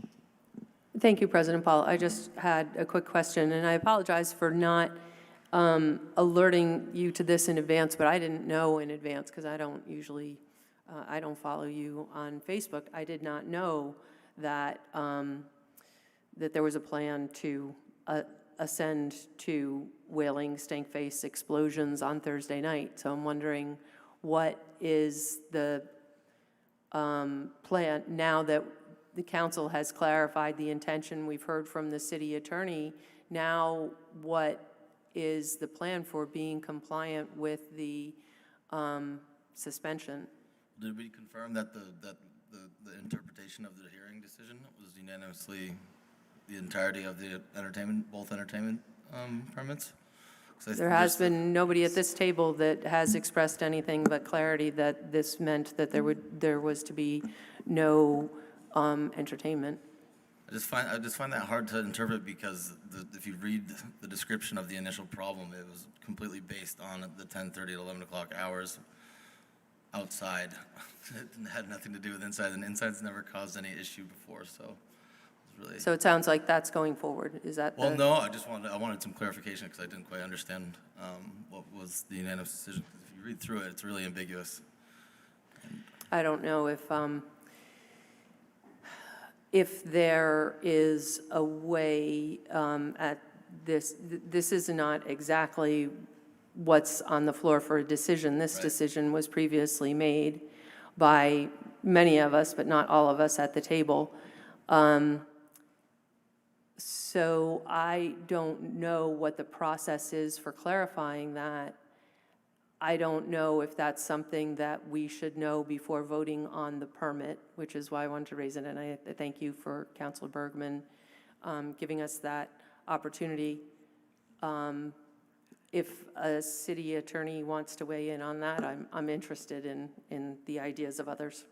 Thanks. Yeah, so if Assistant City Attorney McClanahan, if you can perhaps weigh in on that question, that would be great. And then we'll go to Councilor Grant. Sure, President Paul. I'll give some initial thoughts and then I'll look to acting city attorney.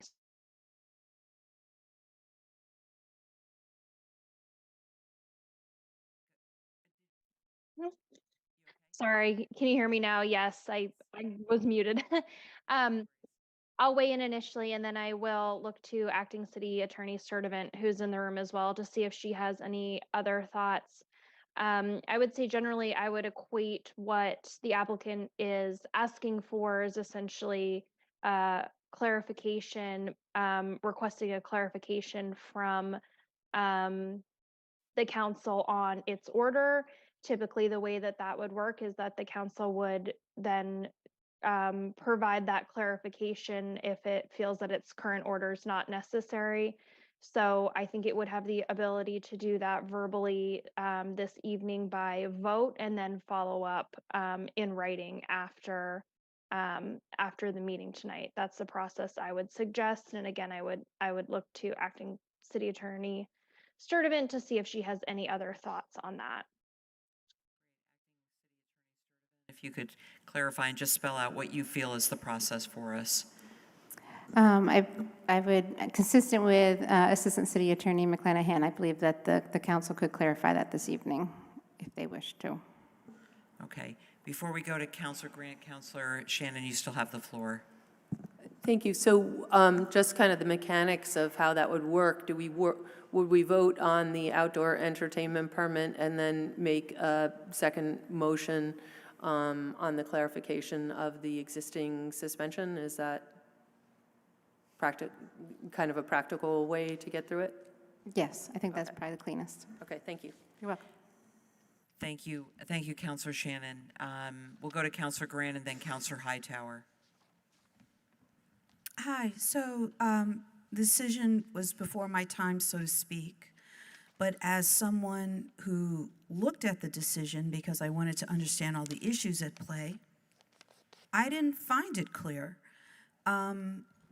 I made the same assumption that Orlando's did, that it only referred to the outdoor permit because they have 2 permits. They were issued 2 permits, and the decision refers to permit, singular. I think that's an issue, and I think that it is something that we need to look at. Do we start to renew everyone under 1 permit with conditions for indoor and outdoor? Yes, we can certainly do that to avoid something like this in the past, but they in fact have 2 permits, and the decision refers to permit singular. I think that's a problem. Thank you. Thank you, Councilor Grant. We'll go to Councilor Hightower. Yeah, and I apologize. I'm now trying to look up things, but can somebody explain to me the timelines that we're talking about? So if we table this, first of all, it is so I did not vote on the last issue because I was not present. I think I wasn't present for the debate. But I did have, from the summary of the debate, I did understand that it was the council's intent to have both of the permits on hold for 2 weeks. I'm not sure with what this means with tabling this item. One, what that does to the 2-week hold. If we're going to revote on having that at a different timeline, since we've now missed some of the days, and what that means when the current permits expire. So before I would feel good about a vote to table, I would need to understand what the implications of that vote would be. Great. Thanks, Councilor Hightower. So I believe the discussion about a motion to table was on the motion that is in front of us. That has nothing to do with the order and the 2-week suspension. Is that correct, Councilor Bergman? That's why he was giving other people the opportunity to speak, because once we make a motion to table on the motion that is already out there, there is no further debate. And a motion to table, as we all know, is not for a time certain. It is until we decide to take it and put it back on the table. Are there So maybe to Councilor- clarify my question is, when does the current permit end? Yeah. license ends? Yes, Councilor Shannon. April 30th. April 30th. Okay. And then we have not talked at all about the 2-week suspension, because it was reasonable minds, I think, to use Haley's language, were unclear about what that meant. Does that mean that we're just going with the period that we originally had? We have just haven't any discussion about that. So I guess I want to throw that out. And then I'm not sure what it means to not have the permit, especially I assume our next meeting is on the 1st of May. Yes. Okay, thank you. So we're gonna go to Councilor Barlow and then Councilor Carpenter, and if we want to come back, we can come back to Councilor Bergman. Thank you for your patience. Councilor Barlow. Thank you, President Paul. I had a question about the sound mitigation efforts that you said were possible and being considered right now. I think you had mentioned one was to move a stage, and the other one was to create isolation boxes. How long would it take you to affect those changes? Immediately. And so that's something you could do? It's something that I would probably it would have a learning curve, and then it would improve with time. So like every band's different. Every band has different size amplifiers. Right. I would have to maybe build one that could take them all. Have multiple uses. It's it'd be a learning process, but I would spearhead it right away. Are these isolation boxes something you would construct and have on premise? Yeah, basically they're boxes with sound padding in them. I just learned about them recently. Kind of a self-taught sound guy since I started this business, so it's not something that a trade that I was into prior. So it's the pivot as a whole, as a result of COVID, was we never actually had an outdoor entertainment area, but we pivoted during COVID and then realized that it was like a very beautiful and revenue driving situation. So we were just trying to keep it, and so we've been slowly trying to improve it and tiptoe around any kind of further situation like this. And then also to say, like, depending on the decision on the 2 weeks, whether it's indoor and outdoor or both, well, definitely outdoor. I'll just let you know that we don't have anything scheduled for the next 2 weeks. Like, it's something that we obviously had 100% intent to comply with. Obviously, we still need to produce revenue, so we're just hoping to, and still I hope that we can have indoor entertainment the next 2 weeks.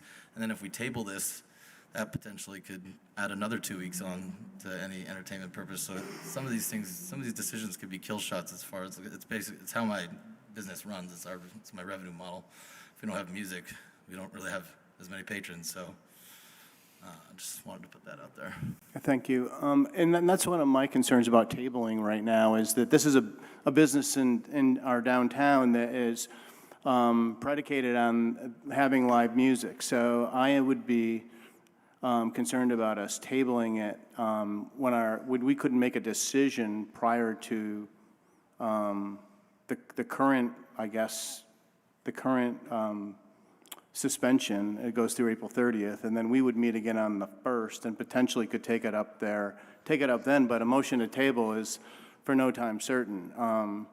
So that concerns me some, that we're putting this business at risk. And I would be more inclined to want to see if we couldn't work something out with the sound dampening as a condition of approval for the outdoor entertainment permit.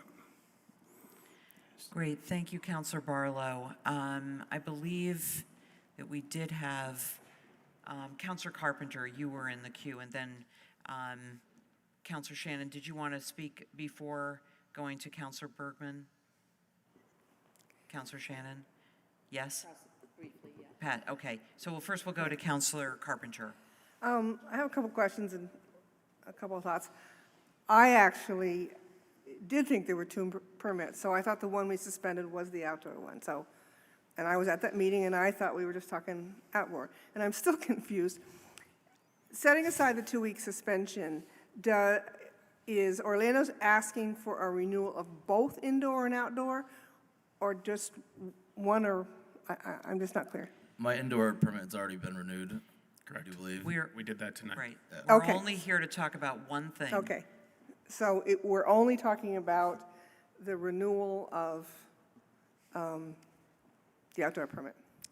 And just a comment out of historical sense, there was never outdoor activity there years ago, but there was a lot of activity in that alleyway over the years between stuff downstairs. There were 2 major nightclubs upstairs, which people seem to forget about.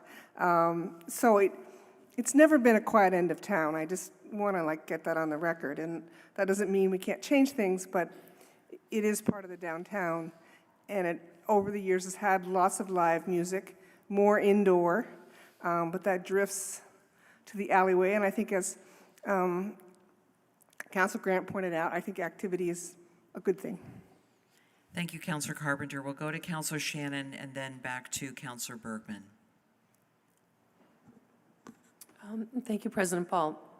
I will say, I actually am a big supporter of having music downtown and very much enjoy it personally and enjoy it in my own neighborhood, even when I'm hearing it from my house sometimes late at night and the patrons, but there's just kind of limits to that.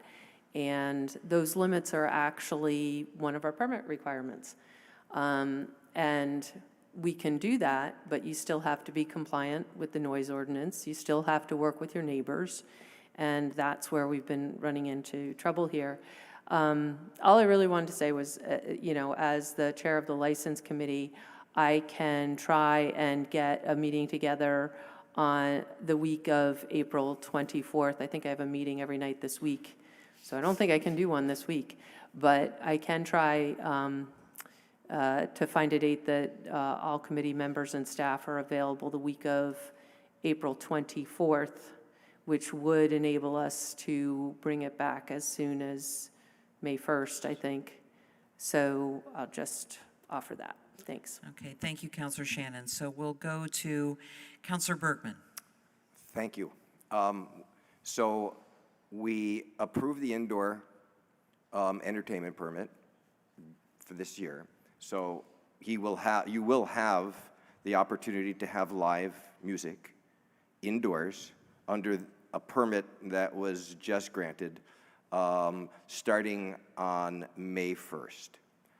I believe that the decision that we made was not clear enough because of the distinction between the ending times on two different aspects of it. So I believe that we were thinking of there not being entertainment for this period of time, but I'm willing to accept that the distinctions there made it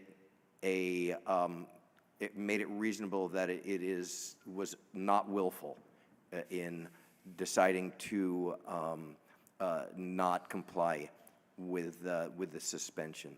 That being said, we have had enough issues and do have, particularly in light of what Chair Shannon has said in terms of scheduling. We do have the opportunity to deal with the noise problem in a proactive way if we table to the May 1st meeting, thereby giving the License Committee, the applicant, and the neighbors a chance to work stuff out and get us back on the very day, a Monday night, that a new permit would be issued.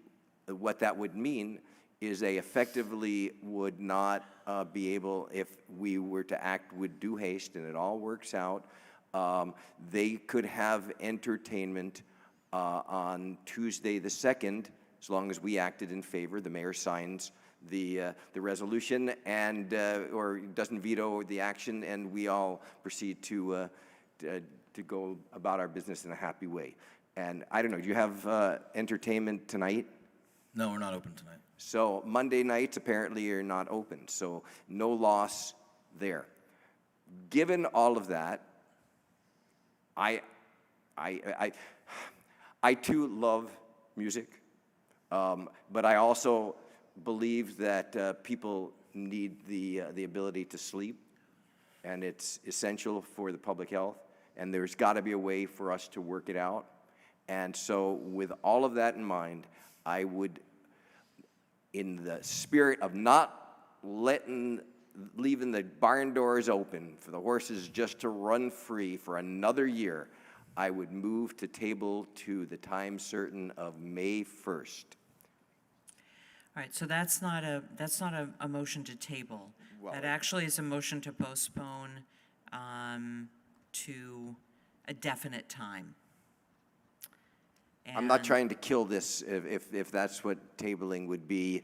So perhaps the terms, it's tabling to a time certain. If you want to call it postponing to a time certain, that's okay with me. Yeah, that's fine. The only difference is that it's debatable. There you go. It doesn't matter to me. So a motion to postpone to a definite time of May 1st requires a second. So if there's a second, seconded by Councilor Shannon, and that is debatable. So if there are councilors who wish to speak to the motion, Councilor Barlow, and then we'll go to Councilor Grant. Councilor Barlow. Since it's a postponement and not a table, that I am now supportive of this. That we have a time certain to take this up again. So thank you for that. Great, thank you, Councilor Barlow. Councilor Grant, and then we'll go to Councilor Travers. I just want to make sure we set the business up for success because, as referenced, there's going to be a learning curve. So I think, part of our discussion that we had today was having a better relationship with the neighbors. We talked at length, and I'm glad to hear that you have come with some specific ideas about that, because I was like, this is not an option. We have to move forward, price it out, see what the options are for sound mitigation. But they're not going to have any live bands till the end of the month. So they are not really going to have the opportunity to fine-tune the mitigation. So I think that's a fair concern. I think if they're keeping in touch, and I offer myself up to help communicate with the owners as well, and I'd like to go down and see what you're coming up with and how it sounds. I would assume there's going to be some, sound testing, some sound checking on what the effects are, checking with the neighbors, what are you hearing? But in order to do that, they'd have to be ready to have the bands, which I can't do during this final 2 weeks. So I just want to make sure we're setting them up for success. Thank you. Thank you, Councilor Grant. We'll go to Councilor Travers, and then if maybe we can go to a vote on the motion to postpone to May 1st. Councilor Travers. So I'll be voting no on the motion, and it's because I don't want to meet on Orlando's again. Certainly, if I have to, we can have another license committee meeting, but I don't want to. We've spent too much time on this tonight. We have a busy council calendar coming up. I don't want this debate to continue on May 1st. I think that we've made our point. I think the applicant has heard us that they need to be done by 11 p.m. if we approve the permit. I don't think they're going to want to face this council again if we have another hearing on them violating the permit at 11 p.m. It sounds like the wheels are in motion to perhaps address sound mitigation and dampening, and if that is accomplished, then we've expressed some openness, or at least some of us have, to them coming back before the council to extend their closing time on a later date. And my hope is to never meet on Orlando's ever again. And so I'll be voting no on this, and if it is voted down, voting yes on the permit as amended. Thank you. Thank you, Councilor Travers. Can we go to a vote? Councilor Bergman? Just briefly, sound checks and testing out would not, in my mind, be a violation of the decision, because it's not going to be about patrons. What you're doing is having entertainment so that patrons can come. So I think that work can be done in this period of time. And there is a maxim, a political leader who I really didn't like, but I quote him all the time, said, "Trust but verify." You will hear of them. You can't avoid it. It's bound to happen again. The history proves that. We should solve this, and just deciding that we don't want to deal with it now does not get us closer to a solution. I think that we are actually, for maybe the first time, much closer to a solution that will work for everybody if we just give it a little bit of time. And that's the verification that we need, and I hope that y'all will vote yes on the motion to postpone so we can have the time to do it right. Thank you, Councilor Bergman. A motion has been made and seconded, and we have debated the motion to postpone to a date certain of May 1st with the assurance, not that this is part of the motion, but the assurance that the License Committee would be available to be able to meet before the 1st of May. Did I say May 1st? I think I did. So we're going to go to a vote on that motion. Point of clarification. Yeah, did I not say May 1st? I committed to trying to get everybody, Okay. the needed parties together All that right. week. That wasn't part of the motion anyway, so that was my editorial comment. Let's go to a vote on the motion before I say too much. All those in favor of the motion, we'll try this. All those in favor of the motion to postpone to May 1st, please say aye. Aye. Aye. Any opposed, please say no. No. Okay. All right, so we have 2 no votes, and I believe if I just simply identify them, that's okay. So that would be Councilors Grant and Councilor Travers. And Councilor Doherty, you voted yes? Yes, okay.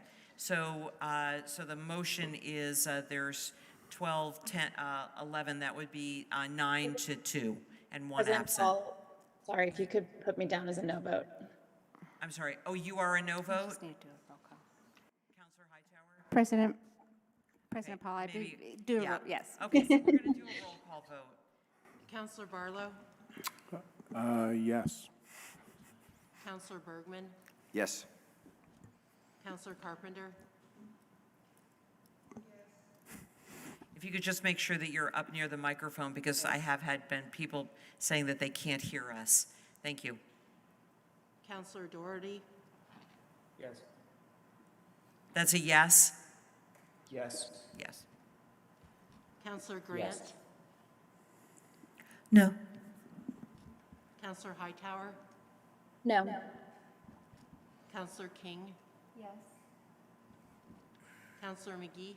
Yes. Counselor Shannon? Yes. Counselor Travers? No. City Council President Paul? Yes.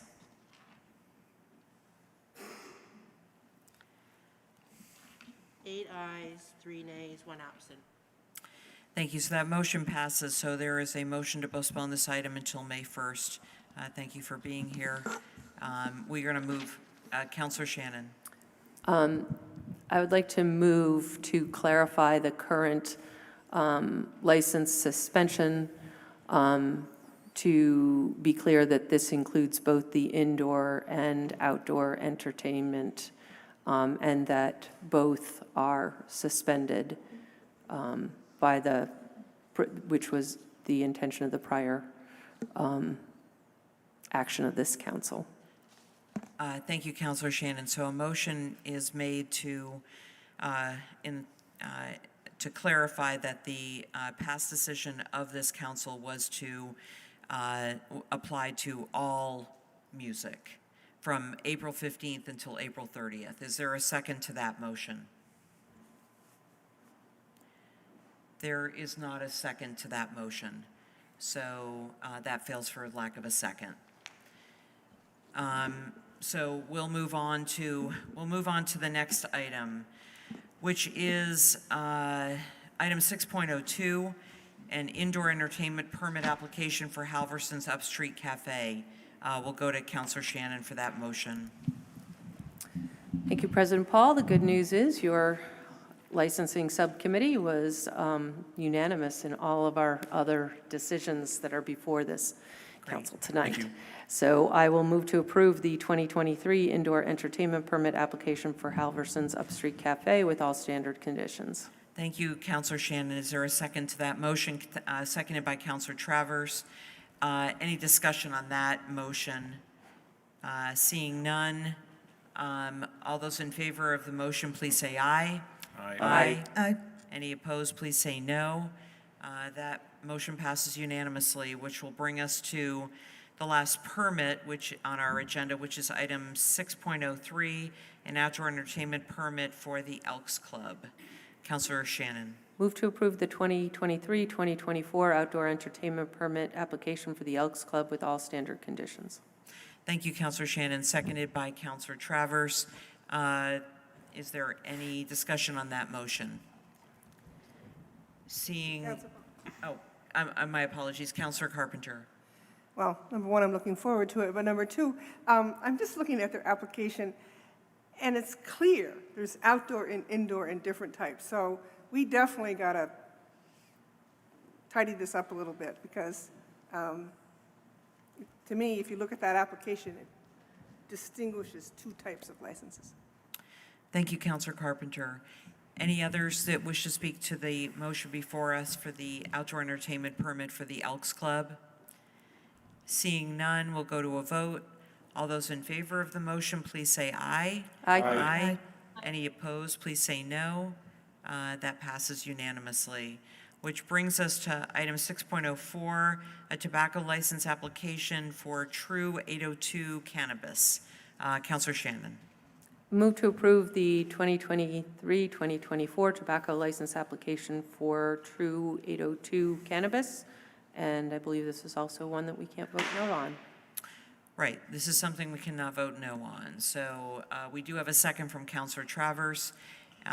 Given that, unless there's anyone who wishes to speak to this, well, did you wish to speak to this, Councilor Travers? Yes, go ahead. Just very briefly, for the sake of our new councilors, just a brief explanation here that the council over the last few months or so has seen a number of these tobacco license applications. They have all come from retail cannabis establishments, because in order to sell certain paraphernalia that these retail cannabis establishments are selling along with cannabis, the state has required tobacco licenses. Our understanding is that these businesses are not necessarily selling tobacco-based products. They are selling certain paraphernalia in relation to the retail cannabis business, and so that's why these tobacco license applications are here. Thank you, Councilor Travers. Seeing no other discussion, we'll go to a vote on the tobacco license application for True 802 Cannabis. All those in favor, please say aye. Aye. Aye. Any opposed? That motion passes unanimously. Which brings us to the last application we have on our agenda, item 6.05, which is a tobacco license application and tobacco substitute endorsement application for the Herb Closet. Councilor Shannon. Move to approve the 2023-2024 tobacco license application and tobacco substitute endorsement license application for the Herb Closet. Thank you, Councilor Shannon. Seconded by Councilor Travers. I believe this is also something that we cannot vote no on. Is there any counselors that wishes to speak to the motion in front of us? Seeing none, we'll go to a vote. All those in favor of the motion, please say aye. Aye. Aye.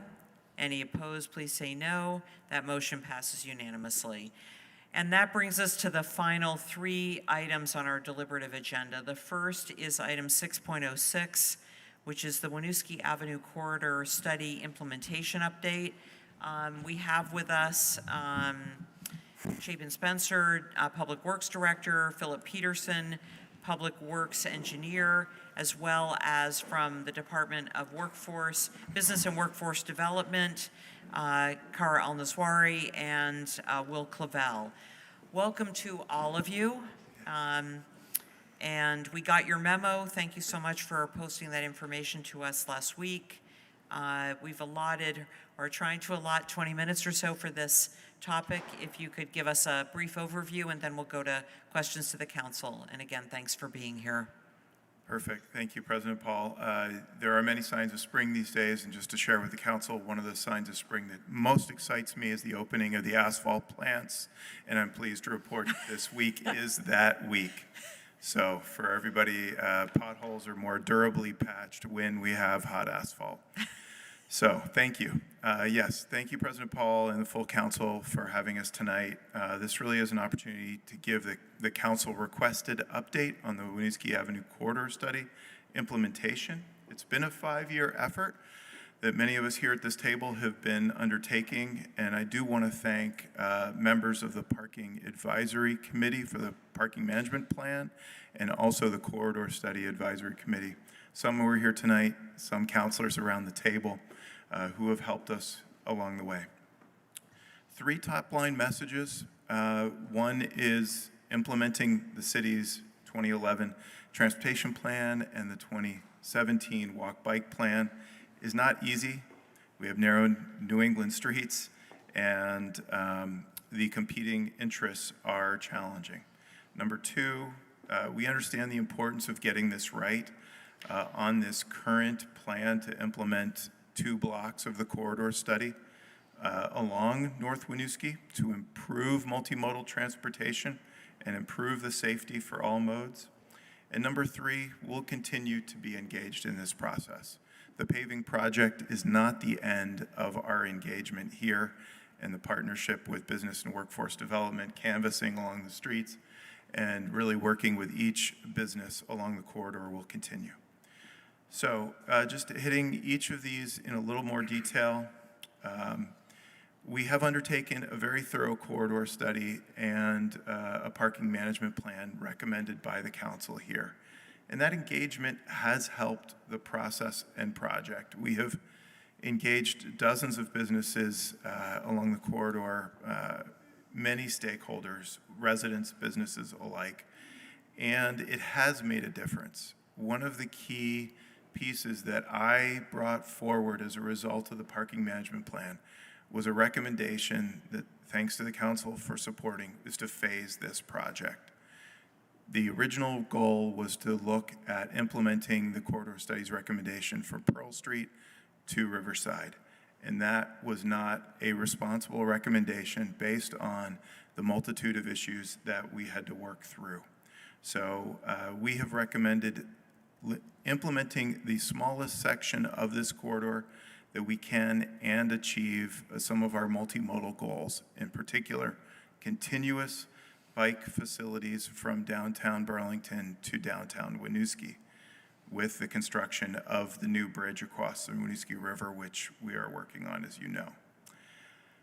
We understand the importance of getting this right, and as you saw in the memo, we outlined a number of steps that we have all taken, thanks to the folks at this table and others, to really take a more in-depth and intentional process here. With your direction in 2022, we asked VTrans to slow the project down a year, which we did, and were successful. That gave us all time to do a number of things. We have managed a grant program to provide $15,000 to many of the businesses and organizations on the street to help in the transition.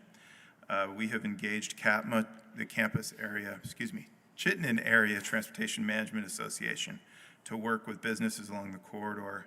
At your direction last year, we are working to make the city loop fare free, which has 2 important stops on this corridor. Thanks to our technical team, we have brought to the DPW Commission a proposal to expand the number of time-limited spaces along this corridor and adjacent to the corridor to ensure turnover. One of the new pieces I was able to bring forward into the memo was the conversations with Vermont Legal Aid and Champlain Housing Trust. We have been in constant communication with a number of the large lot owners as you had asked us to explore off-street parking along the corridor. And I'm pleased to say that in conversations with Vermont Legal Aid and Champlain Housing Trust, that they are willing at 274 North Winooski Avenue, which is just north of Vermont Legal Aid's office, to provide nights and weekends free public parking for approximately 20 to 25 spaces. They have made it clear to us that this isn't an in perpetuity commitment. They may redevelop in the future and uses may change, but this is a significant commitment, and I appreciate and honor their offer. We had offered to businesses a program where DPW would manage nights and weekends parking for a fee and share 80% of the revenue with them, but Vermont Legal Aid preferred a more informal, low-key approach, and that is fine with us. We had partnered with Burlington Housing Authority, and they have committed to provide 5 or 6 spaces to the Champlain Housing Trust, to the community health centers for their off-street employee parking. We are continuing to work with the Bus Barn condo owners. It's also a CHT project to see what we can do, but they have requested a wait-and-see approach after the paving and new lane alignment is installed. I think it's important as we talk about the time-limited parking that we got the DPW Commission to approve, that there are no meters as part of this proposal. I had understood that there were some thinking that we were looking to install meters to encourage turnover, but this is only a proposal to add time-limited parking signs that do not have accompanying meters. Next steps, thanks to Philip Peterson's management of the paving program, this is important to note that the North Winooski paving is a state paving program, but we are coordinated closely with them. Milling is expected to start, that's grinding up the top course, in late April. Structures to be fixed in May and paving in June. And I heard tonight some thought and questions about ongoing metrics. If there's interest in having the council request that we do monitoring and develop further metrics, we're happy to have that as part of a future TUC meeting, if that seems friendly to the council. And are there any additional comments from the team? With that, we'll answer any questions. Great, thank you. So we'll move to the council for any questions or comments on the communication or this project. Councilor Bergman? Thank you, President Paul. As you all know, and I think this council knows how important this is, and it's to my ward, to my neighborhood, and I think to the transportation future that you hear me rant about every meeting. And I totally appreciate the engagement that has been done. I've walked the street with you. I will continue to do that. The collaboration between your two departments is essential. This is, that business piece is outside of the general purview of DPW, and it is a stretch for them, and I really appreciate the work that the business development folks have done, and done a great job. I also want to thank the council for putting in $15,000 that allowed us to have different businesses make application and proceed to get some transportation demand management work done. The CATMA study for the health center is being funded by that. I want to say to us that I see that as a down payment. I would like in the upcoming year, and perhaps if there is monies still in this year, to allocate more to what is effectively the need for a just transition. Because as was stated in the public forum, this is a neighborhood of poor and working folks, black and brown folks, maybe close to a majority in my neighborhood. And so it is really important for us to get this right. And so money is a big deal. And I think we need to have more of it available to do the type of transportation demand management that will encourage folks to be able to reduce the need on parking, but also get greater access for transportation and equity needs that they've got. This is all leading up to, I really do believe that the requests that the council has gotten around continued review is absolutely essential. I don't know, since we haven't asked for any action on here, I'm not sure if it is appropriate to make a motion at some point, but I would love to make a motion to, in response to Director Chapin's request for some direction, to say, yes, we need to survey, we need to, and I'll just run through a list that former Council President Nodell sent me. I think everybody got that. To survey managers and clients of the social service agencies. She says particularly, but I think, feeding Chittenden and the community health center, surveying owners and customers of daytime businesses. This next one is something which I would hope that maybe CEDO or maybe REIB would be involved in, because it too is sort of out of the general jurisdictions, and that is surveying residents in the neighborhood. They are a population that we need to reach. I mean, those are the people, right, who are going to be most impacted, who have the less institutional, less organizational clout. They're just folks, right? And we need to be able to reach them, but that's sort of outside of what business development does. It's definitely farther along than what DPW is interested in, but we do have a community aspect and a community engagement aspect with CEDO and REIB. So I would hope, Mayor, that we could enlist them in the process, so that again, nobody's left behind. We do it all right, and we do it right from in a way, the get-go. So the surveying of residents, and what's requested by Councilor Nodell is surveying of residents who work second and third shift hours, but I think it would be really helpful for us to survey residents about their transportation needs. As I said earlier, you can't get there from here on the bus. You can't get there regularly on the bus. That needs to change. So that kind of information, the number of tickets issued and fines paid and cars towed, that's a metric we need to know, because those are real impacts on folks who actually can't afford it right now.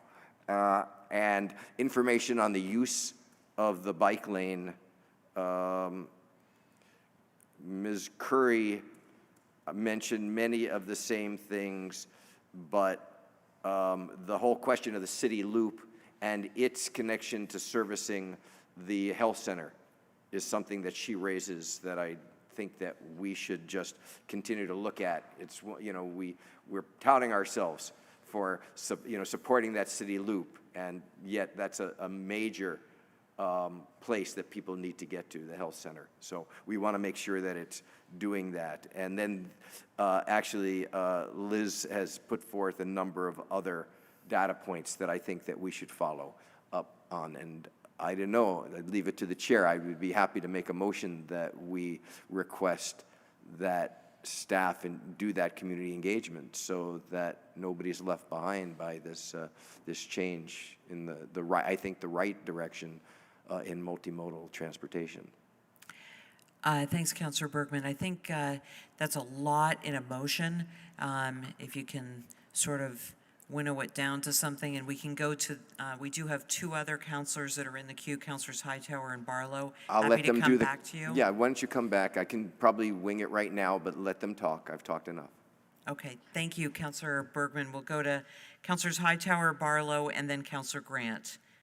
Councilor Hightower. Thank you, President Paul. A question to Chapin or anybody else on the team, and I'm sorry, I haven't been as involved in this process, so I've forgotten, but is there a reason, or maybe this is part of the proposal?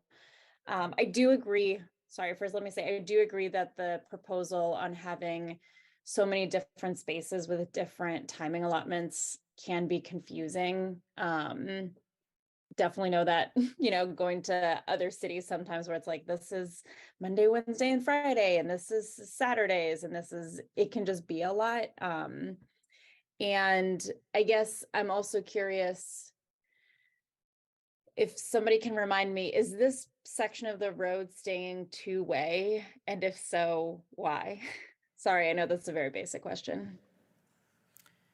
Thank you, Councilor Hightower. Yes, so the road itself will definitely stay two-way. The parking on the east side of the street will be reallocated for the bike lane. The time-limited spaces, the purpose of that and the timing of those spaces is to support the local businesses, specifically, the restaurants. The time-limited spaces are more restaurant hours. They end at 9 p.m.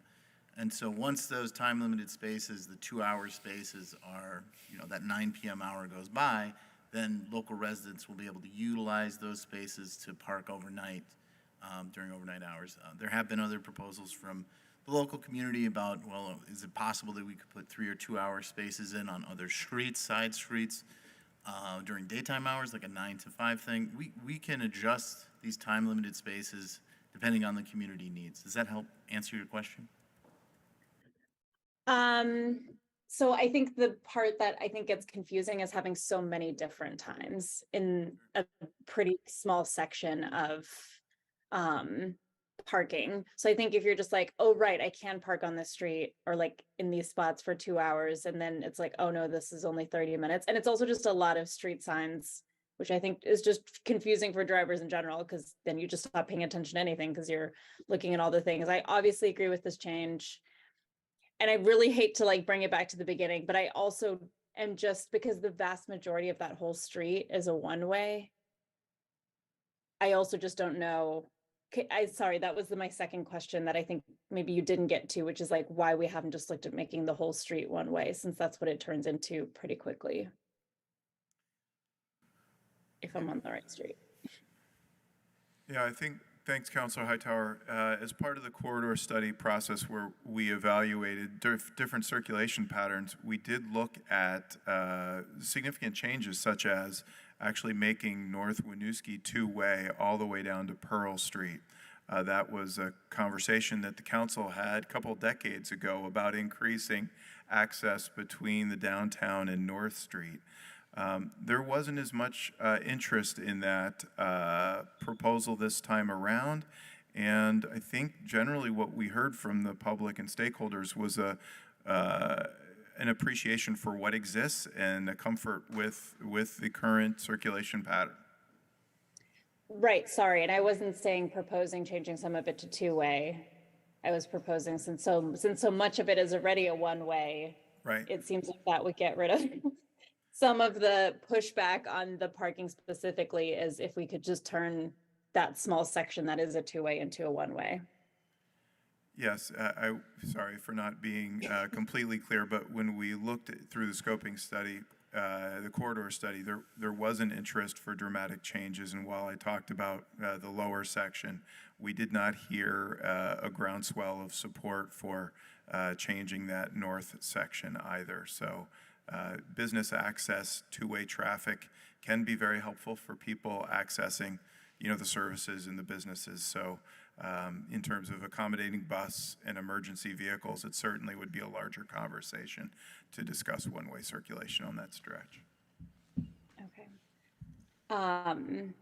Great. I maybe just want to throw that out there again for folks who are more active in this conversation, especially if we're planning on doing any additional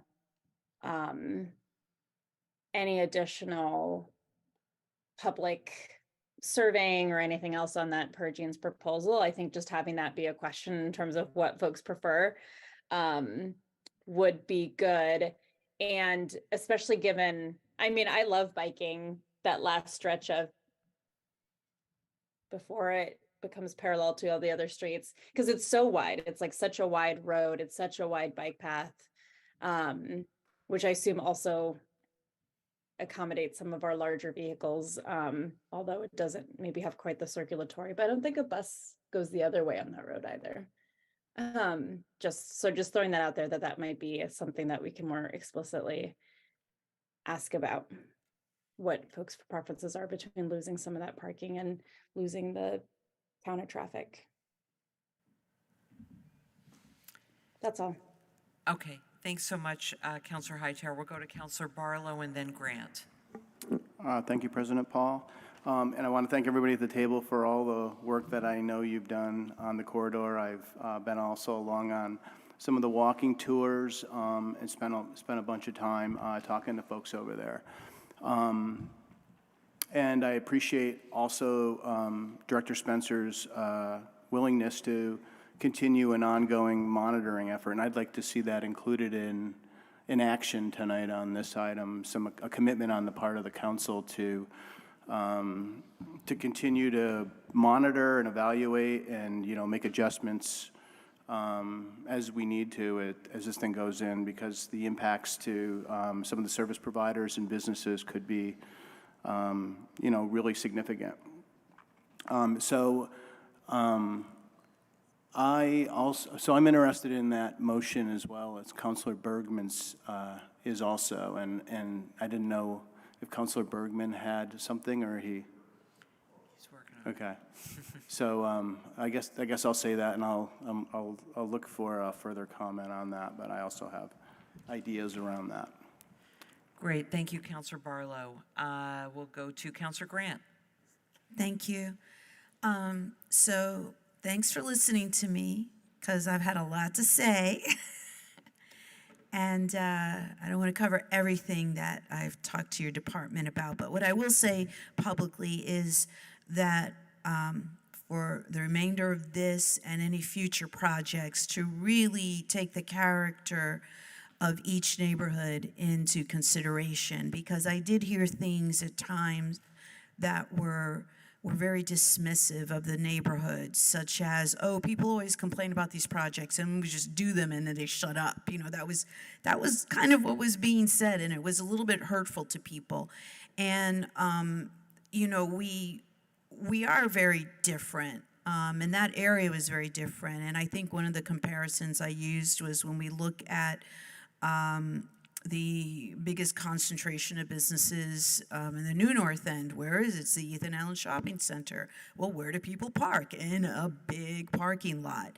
And there was purposeful development there, whereas in the old North End, historically, we're a scrappy bunch. The city hasn't been there in the same way, so people just did it, right? They just did it. And the fact that, they didn't follow any pattern or plan, well, no one was offering one at the time that people got these businesses. So definitely following up with the businesses, seeing how they're affected. I'm happy to see more availability on weekend parking, but I still think that day parking might be, people do feel that it'll continue to be an issue. You have a lot of people with non-traditional schedules, and they're the ones who do tend to have cars, especially if they work these second and third shifts manufacturing. So they're going to park in these 2-hour slots, and they're going to be sleeping during the day. So I'm curious to know, I want to say I agree strongly with Councilor Hightower that all these different variations, like the 2:15-minute, the 4:30, so even though we're not going to have meters, which I'm happy to hear that has been taken out of the equation, how are we monitoring this? And are people going to be subject to tickets? Like, what exactly is the plan for that? Thank you, Councilor Grant. It's good to see you here. So the beauty of moving parking enforcement to parking services management down to DPW is we have a direct line, direct access to Jackie, Tim, Jeff Padgett, the folks that work in parking services management. I meet with them constantly, sometimes daily, to look at data on resident parking, narrow streets, and we're all about education, not being punitive. And so I think in a situation like this, I know that we will sit down as a team and meet and discuss what's the data looking like, what's the numbers looking like, so that we can educate, inform, make the best decisions possible for the neighborhood, not punish or ensure that we're handing out as many tickets to gain compliance. We work directly and look at data, a lot of data. Okay, I am worried about tickets for that area as it was previously brought up. That's an area where ticketing someone can really make the difference between spending money on, well, first of all, we all know how high rent's gotten all over the city, but it is a real struggle for people. But then you start to talk about other things that people may need. So I'm just, I'm not so sure I like all these. I think it could be confusing. I'll just say that I agree with Councilor Hightower, and I would encourage being really super engaged to, there is just some people really bitter about this. And I've been conflicted because I can see, you have this other street and there's only already one side that doesn't have parking, so why can't it go over there? And then these other options, and then maybe could we have, when we repaved earlier, made the street wider so it could have still accommodated the parking and the lanes and the traffic? And, but I'm late to the game, right? Because I'm just starting, even though I had some of the previous concerns voiced before during the initial process. But thank you. That's all I have. Thank you, Councilor Grant. So we will go back to Councilor Bergman for a motion, and then we'll go to Councilor Carpenter. Go ahead. So I move to accept the communication to request that the administration continue to engage with the community, including but not limited to the requests made by the public at our April 17th meeting, and to refer the matter to our TOOC committee in order for the committee to work with the administration on the plan to monitor and evaluate the changes to the North Winooski Avenue corridor and any proposals to address the transportation and neighborhood needs that result from that. Thank you, Councilor Bergman. So obviously you have that in writing and can then give that to the clerk. Does, we need a second to that motion. Seconded by Councilor Barlow. Is there any discussion on that motion? Is there any discussion on the motion? Councilor Carpenter, and then we'll go to Councilor Shannon. I can just probably squeeze my comments in with the motion. I just want to, I appreciate your work, but I still think there's a lot of work to be done. And I hadn't heard anything about the properties north to it, like the Shalabar property, or even all that Intervale property for CHB staff. So I guess I'm just encouraging. I also think the Burlington Housing Authority garage is a terribly underutilized property. You know, they are an affiliate. That's not going to change tomorrow, but the city has garages in other locations. So I think in the long run, redeveloping that property to something other than a storage barn and a garage is something CEDO and everybody ought to take collectively. Thank you, Councilor Carpenter. We'll go to Councilor Shannon. Thank you, President Paul. I want to thank you, Director Spencer, and the whole team for all of the work that you have done to problem solve. And honestly, I think there's a lot of problems with this, so it's been a lot of problem solving. And I think you've done really a great job in terms of the effort that you've made.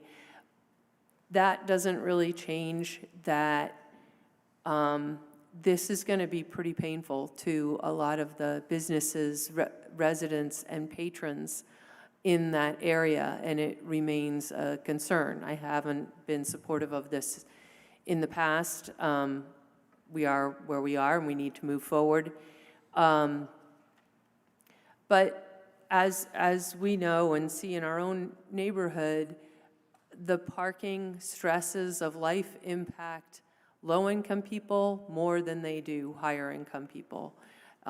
They impact those that are renting apartments at lower rates because it has no parking, and they take that and the struggle of where to put the car, which they need in order to get the kids where they need to go, in order to get to their jobs that are less stable.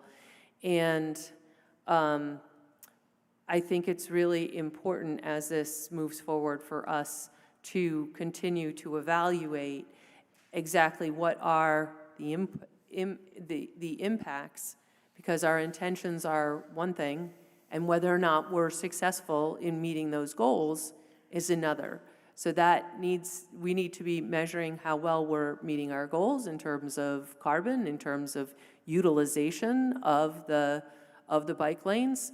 I personally ride my bike out that way all the time. I just take a little bit different route because I don't really want to go, when you come from South Winooski, I would turn right and kind of weave around there. So are the benefits really, are you getting more ridership than you have? Are more people getting on bikes? And that information is not only going to be helpful to the application here, but to other applications as we proceed with these goals. So I think that there were also a number of questions that were raised by Liz Curry, emailed to all of us, and I think all of those questions I hope will be answered as this is being referred to the TUC committee or a process created to answer those questions. But thank you very much for all of your hard work on this. Great. Thank you, Councilor Shannon. Let's see if we can't go to a vote on the motion as made by Councilor Bergman and seconded by Councilor Barlow. All those in favor of the motion, which included also placing the communication or accepting the communication, please say aye. Aye. Aye. Any opposed, please say no. That motion passes unanimously and will be referred to the TUC committee which was made, the motion was made and seconded by 2 members of the 2 committees. So we'll look forward to further updates on that. Thank you, all 4 of you, for your hard work on this issue, and we'll look forward to next steps to come. That will bring us to item 6.07, which is the proposed Chittenden County Solid Waste FY24 budget.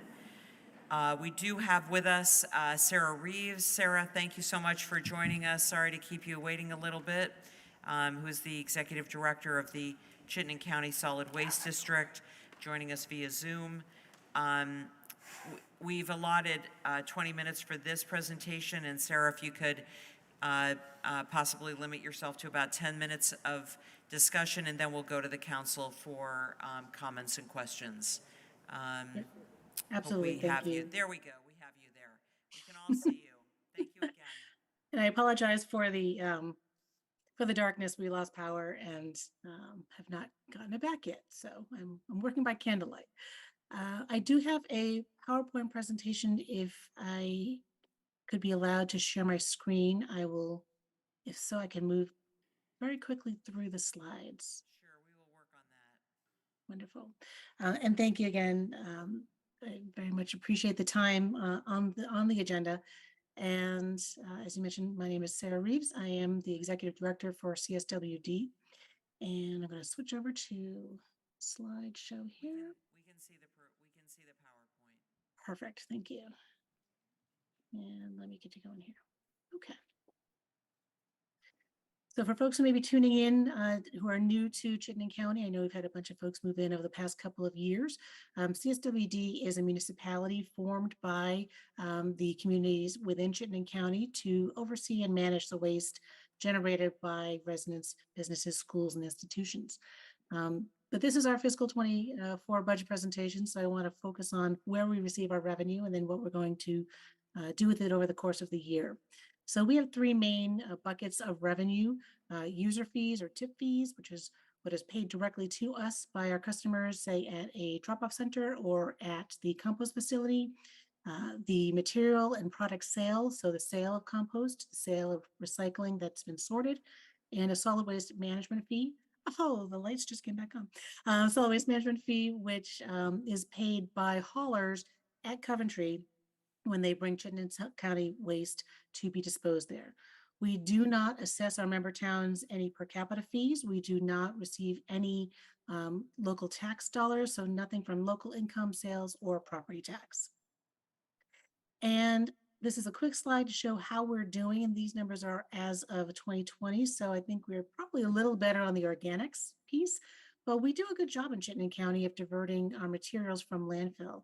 But there is that section that is still being put in the trash that could be further diverted. So there's about maybe 60,000 tons that can be either recycled in blue bin or as organics, which that's the real big opportunities in food scraps, as special materials or as construction and demolition debris. For our bottom line, we are budgeting revenue in the amount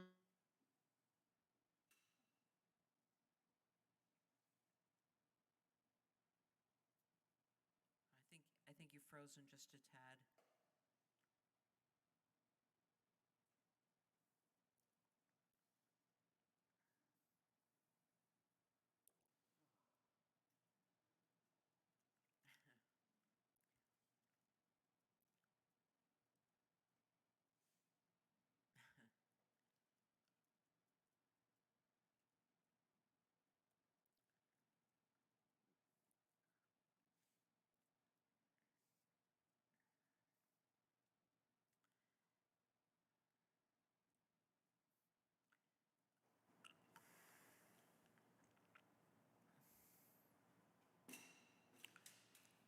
We seem to have lost Sarah.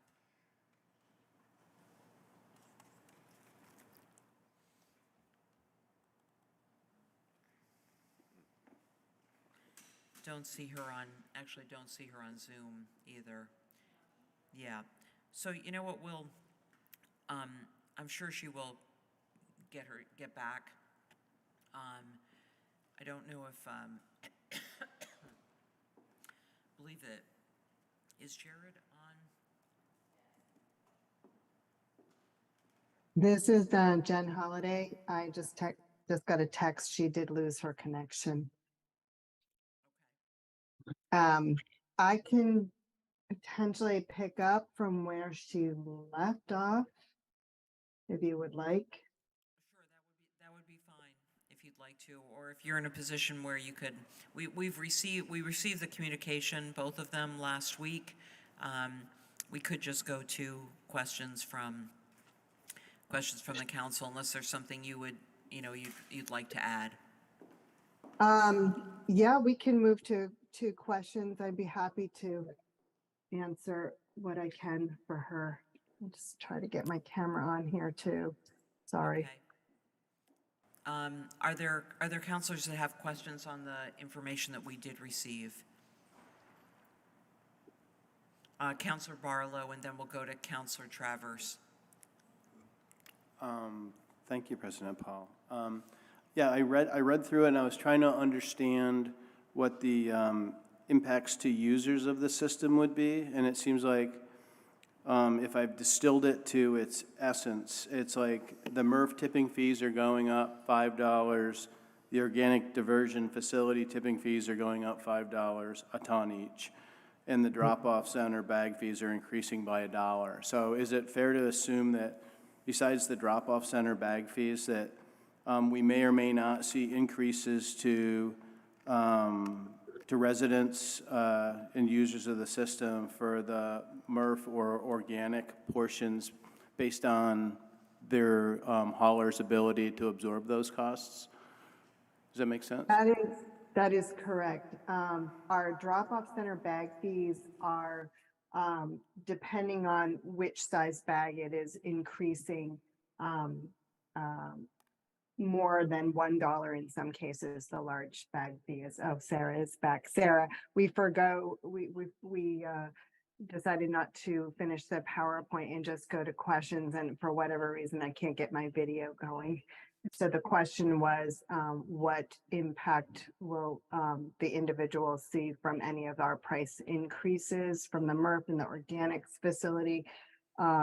Those are very small when you look at the impact for an individual household, that they probably won't notice those price increases, and what is left is the bag fee that we are raising at our drop-off centers.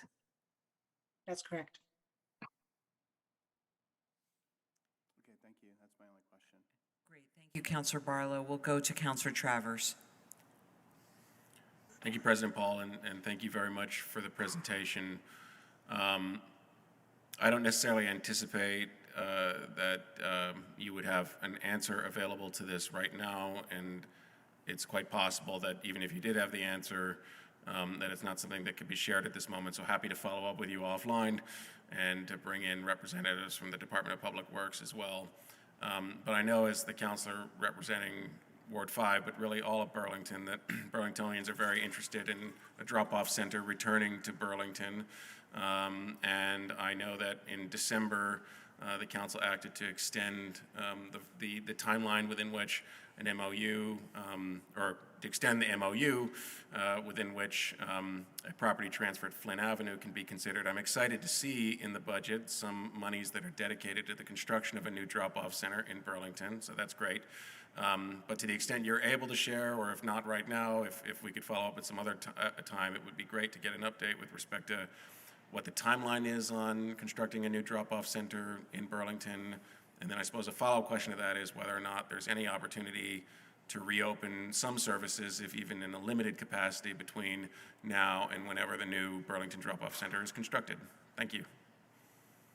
CSWD is very, very excited and anxious to bring more service back to Burlington. So yes, and we have been having regular conversations with Director Spencer and his team, and we are working very expeditiously, and we do have both revenue and expenses associated with the Burlington Drop-Off Center in our fiscal 24 budget. So we are aiming, pushing hard to have something happen for this fiscal year.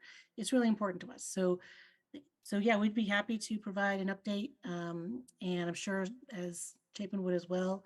But we are working very hard, and it's a bit of an all hands on deck because we know how important this is.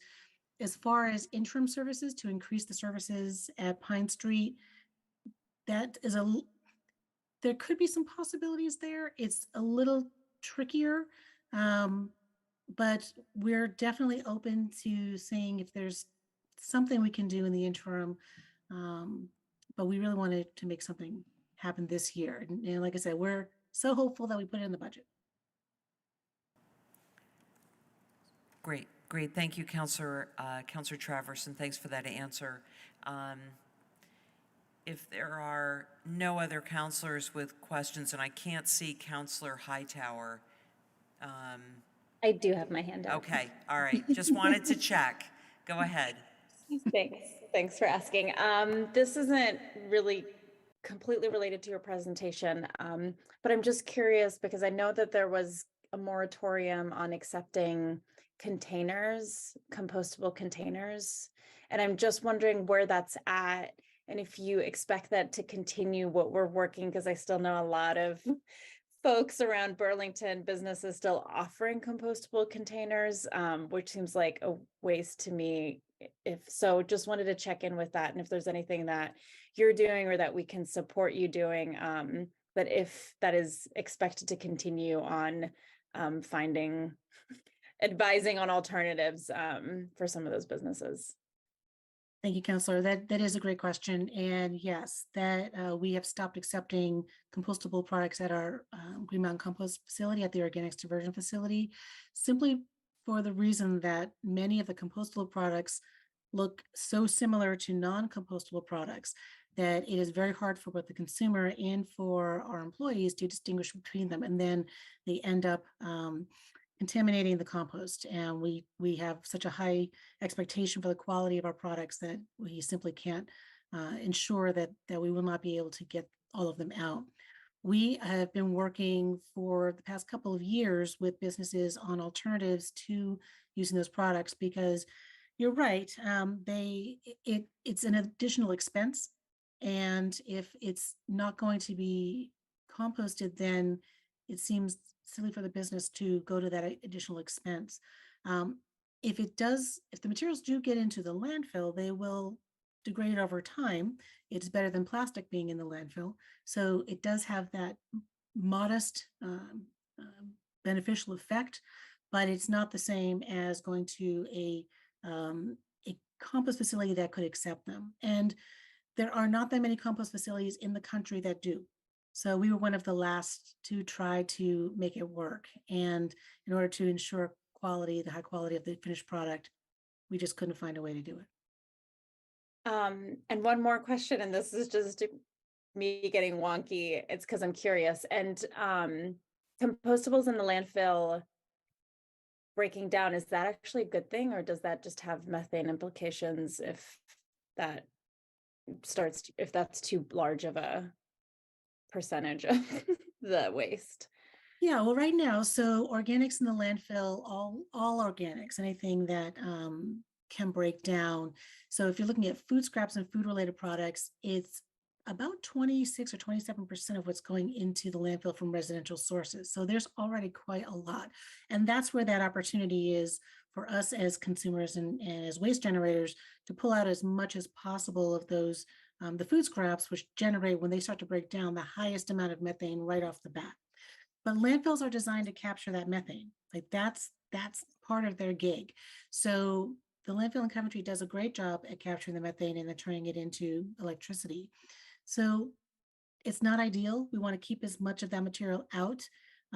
But overall, if you're keeping the food out and sending that to compost, that will have a bigger effect and will kind of mitigate the effect of the products until we can either find a different solution or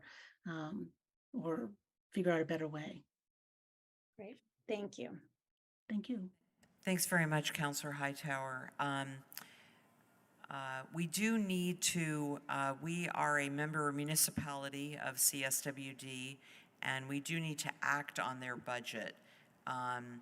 So if there are no others in the queue, I would entertain a motion to approve the Chittenden County Solid Waste District FY24 budget.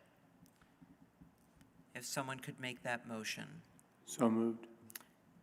Thank you, Councilor Barlow, and seconded by Councilor Shannon. Is there any discussion on that motion? Seeing none, we'll go to a vote. All those in favor of the motion, please say aye. Aye. Aye. Any opposed, please say no. That motion passes unanimously. Thank you, Sarah. Thanks so much for being here, and to Jen for standing in for her while your internet was playing games with you. And have a good evening. Thanks again for joining us. Thank you very much. Bye-bye. With that, we'll go to our final deliberative item, which is 6.08, the annual report on the livable wage ordinance. We have Assistant City Attorney Jared Pellerin with us to speak mostly on any questions that the council might have. This is an annual report, so it's updated once a year with updated data. And Attorney Pellerin, is there anything in this year's report that you'd like to highlight for us before we go to questions? Well, the good news is that our office had not received any complaints in the past year or had to deal with any large enforcements.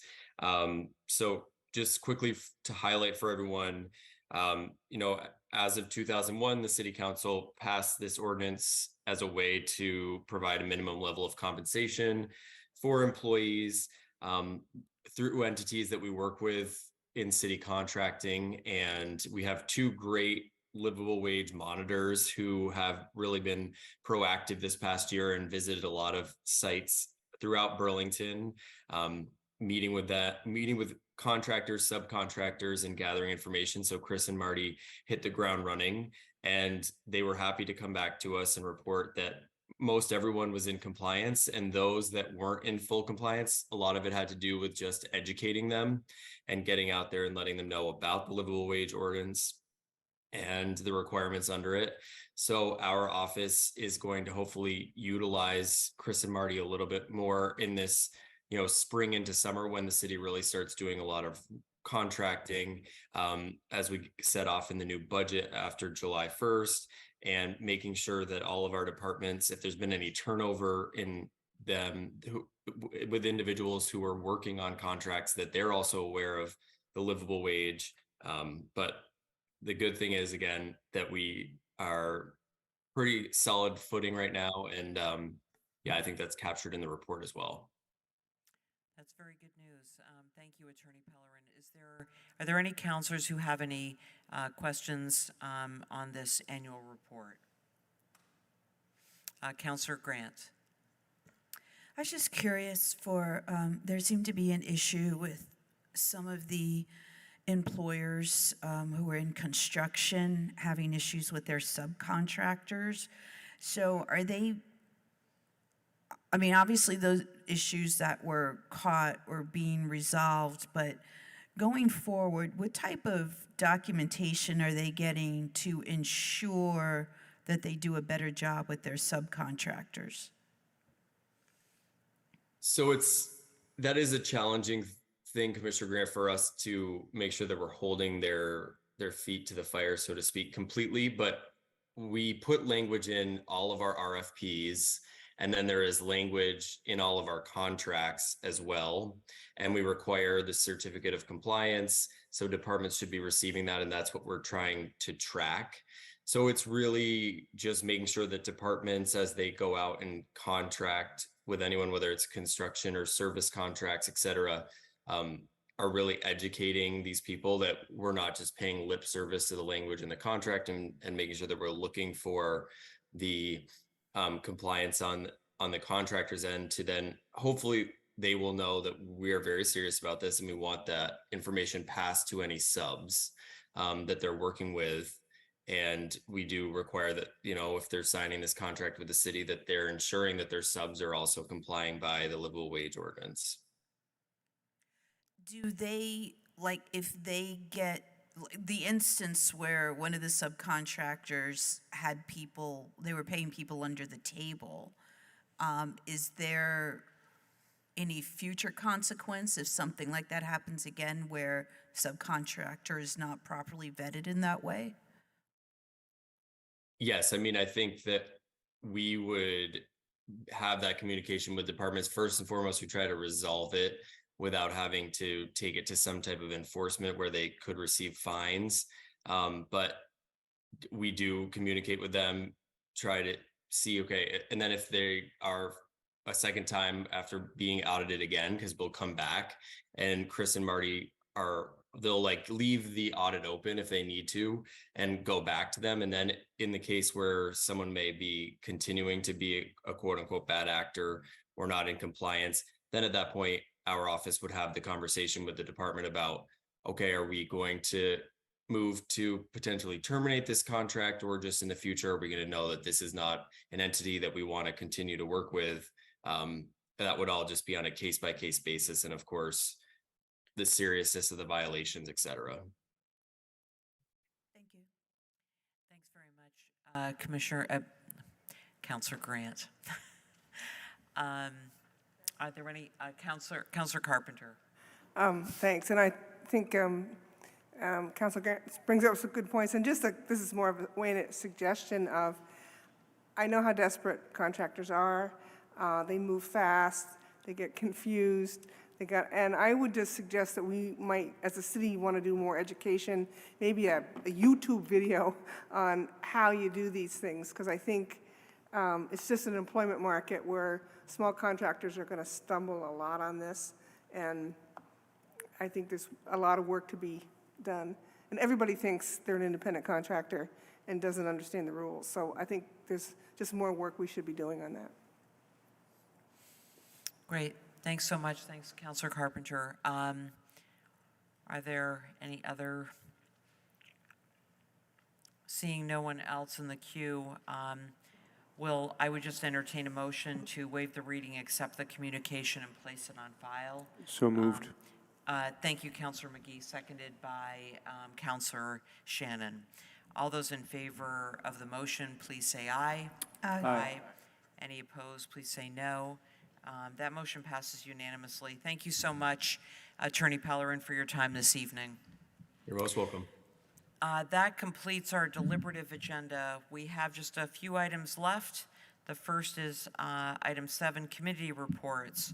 I know there are a number of committees that are meeting soon. So if there are committee chairs who wish to let us know about committee meetings, now is the time.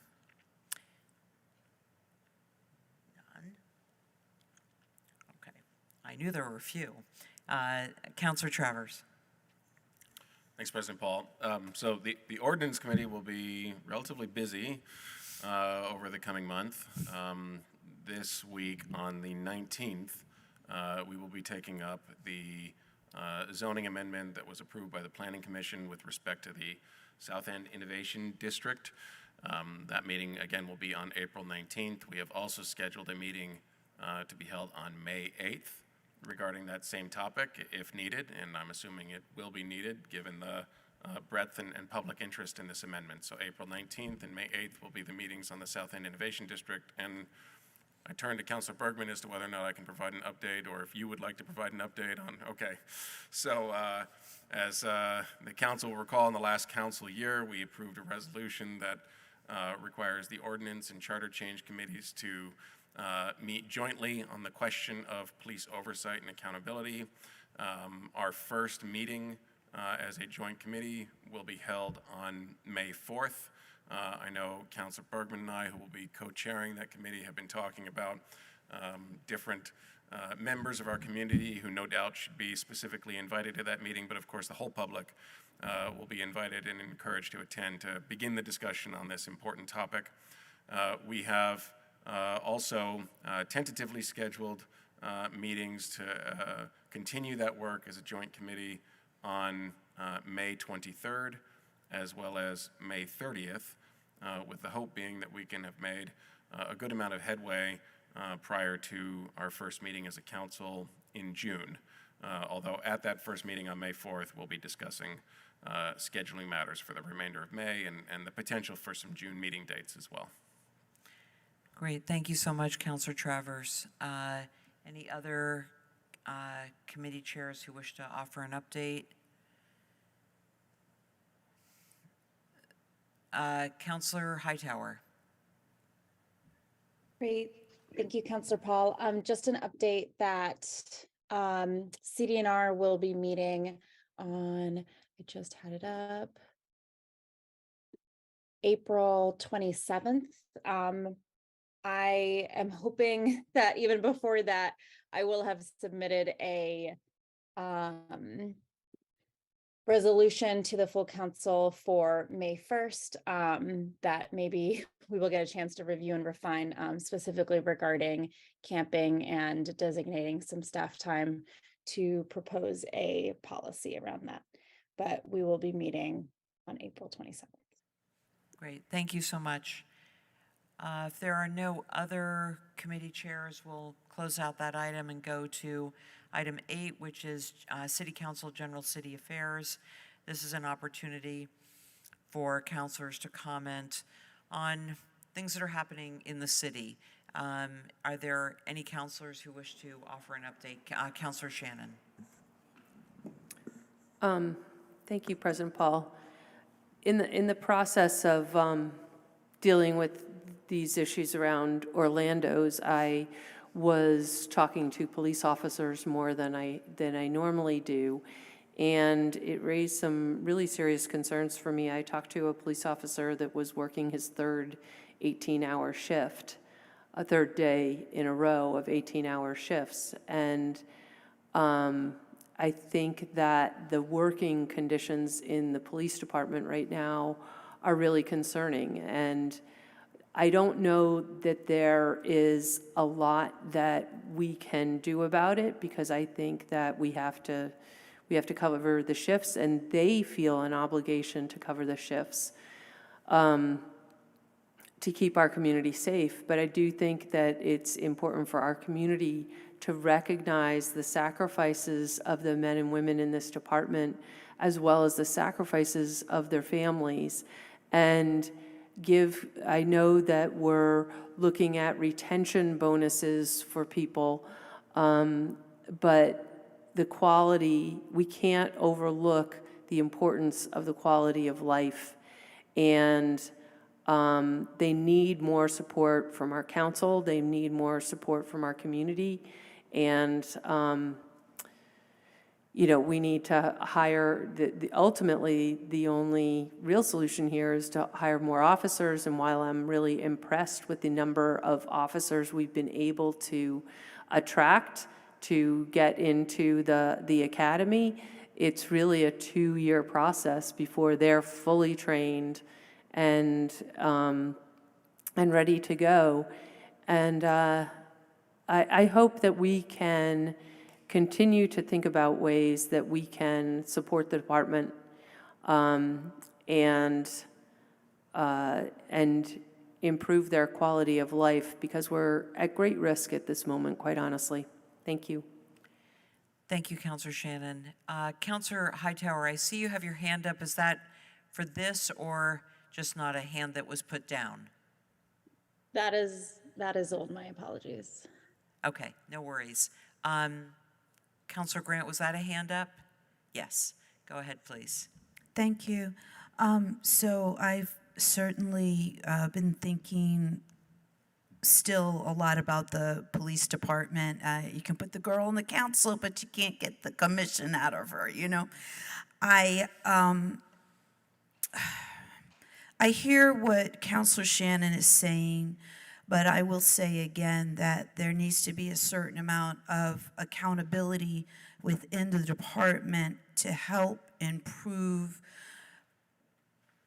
the element of trust in certain parts of our community where it's missing. And some of the recent things that have happened haven't really been doing that. So I think part of what has not been understood, and I will say I understand how difficult their job is as a police commissioner. One of the things that we did was that we had speakers, and we had speakers who talked about officer wellness, we had speakers who talked about trauma-informed policing, and that was not only trauma that police officers sometimes might unfortunately inflict upon the community, but literally the trauma that police officers have to deal with their job, because the average Burlingtonian really doesn't understand everything that officers have to deal with on a day-to-day basis.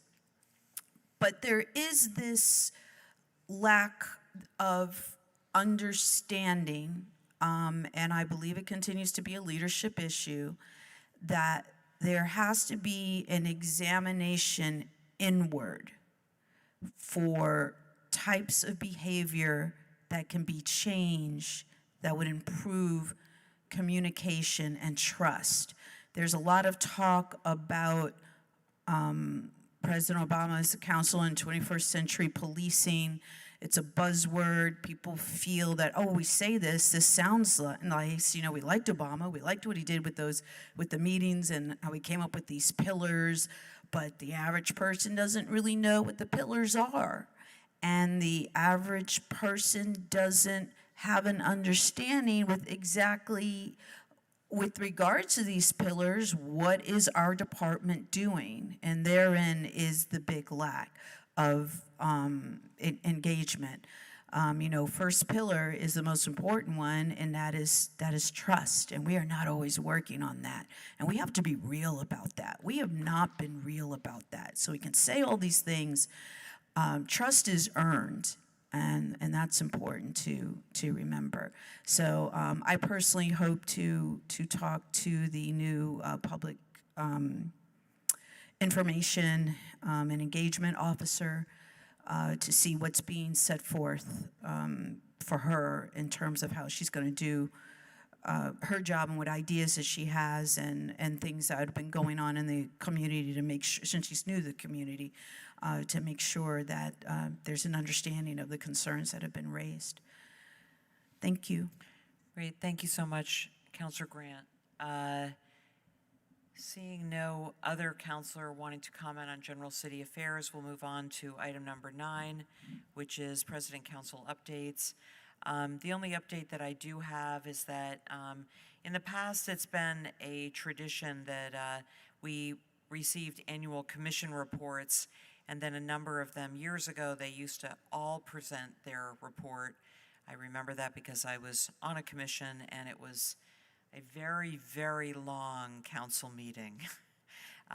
We've since amended and abbreviated that, and I'm hoping to revive a pre-COVID tradition of receiving annual reports and having some of them come and present to us.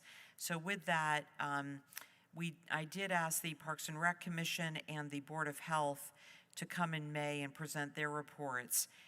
If there are other commissions that councilors would specifically like to hear from, please let me know. All commissions are requested to submit an annual report, and we also have it so that no longer does just the chair sign the report. All members of the commission are asked to sign the report so that we know that it's coming from the commission. So if there are other commissions that you'd like to hear from, please let me know. That will bring us to the final item of the evening, item number 10, which is updates from the mayor. Mayor Weinberger, the floor is yours. Thank you, President Paul.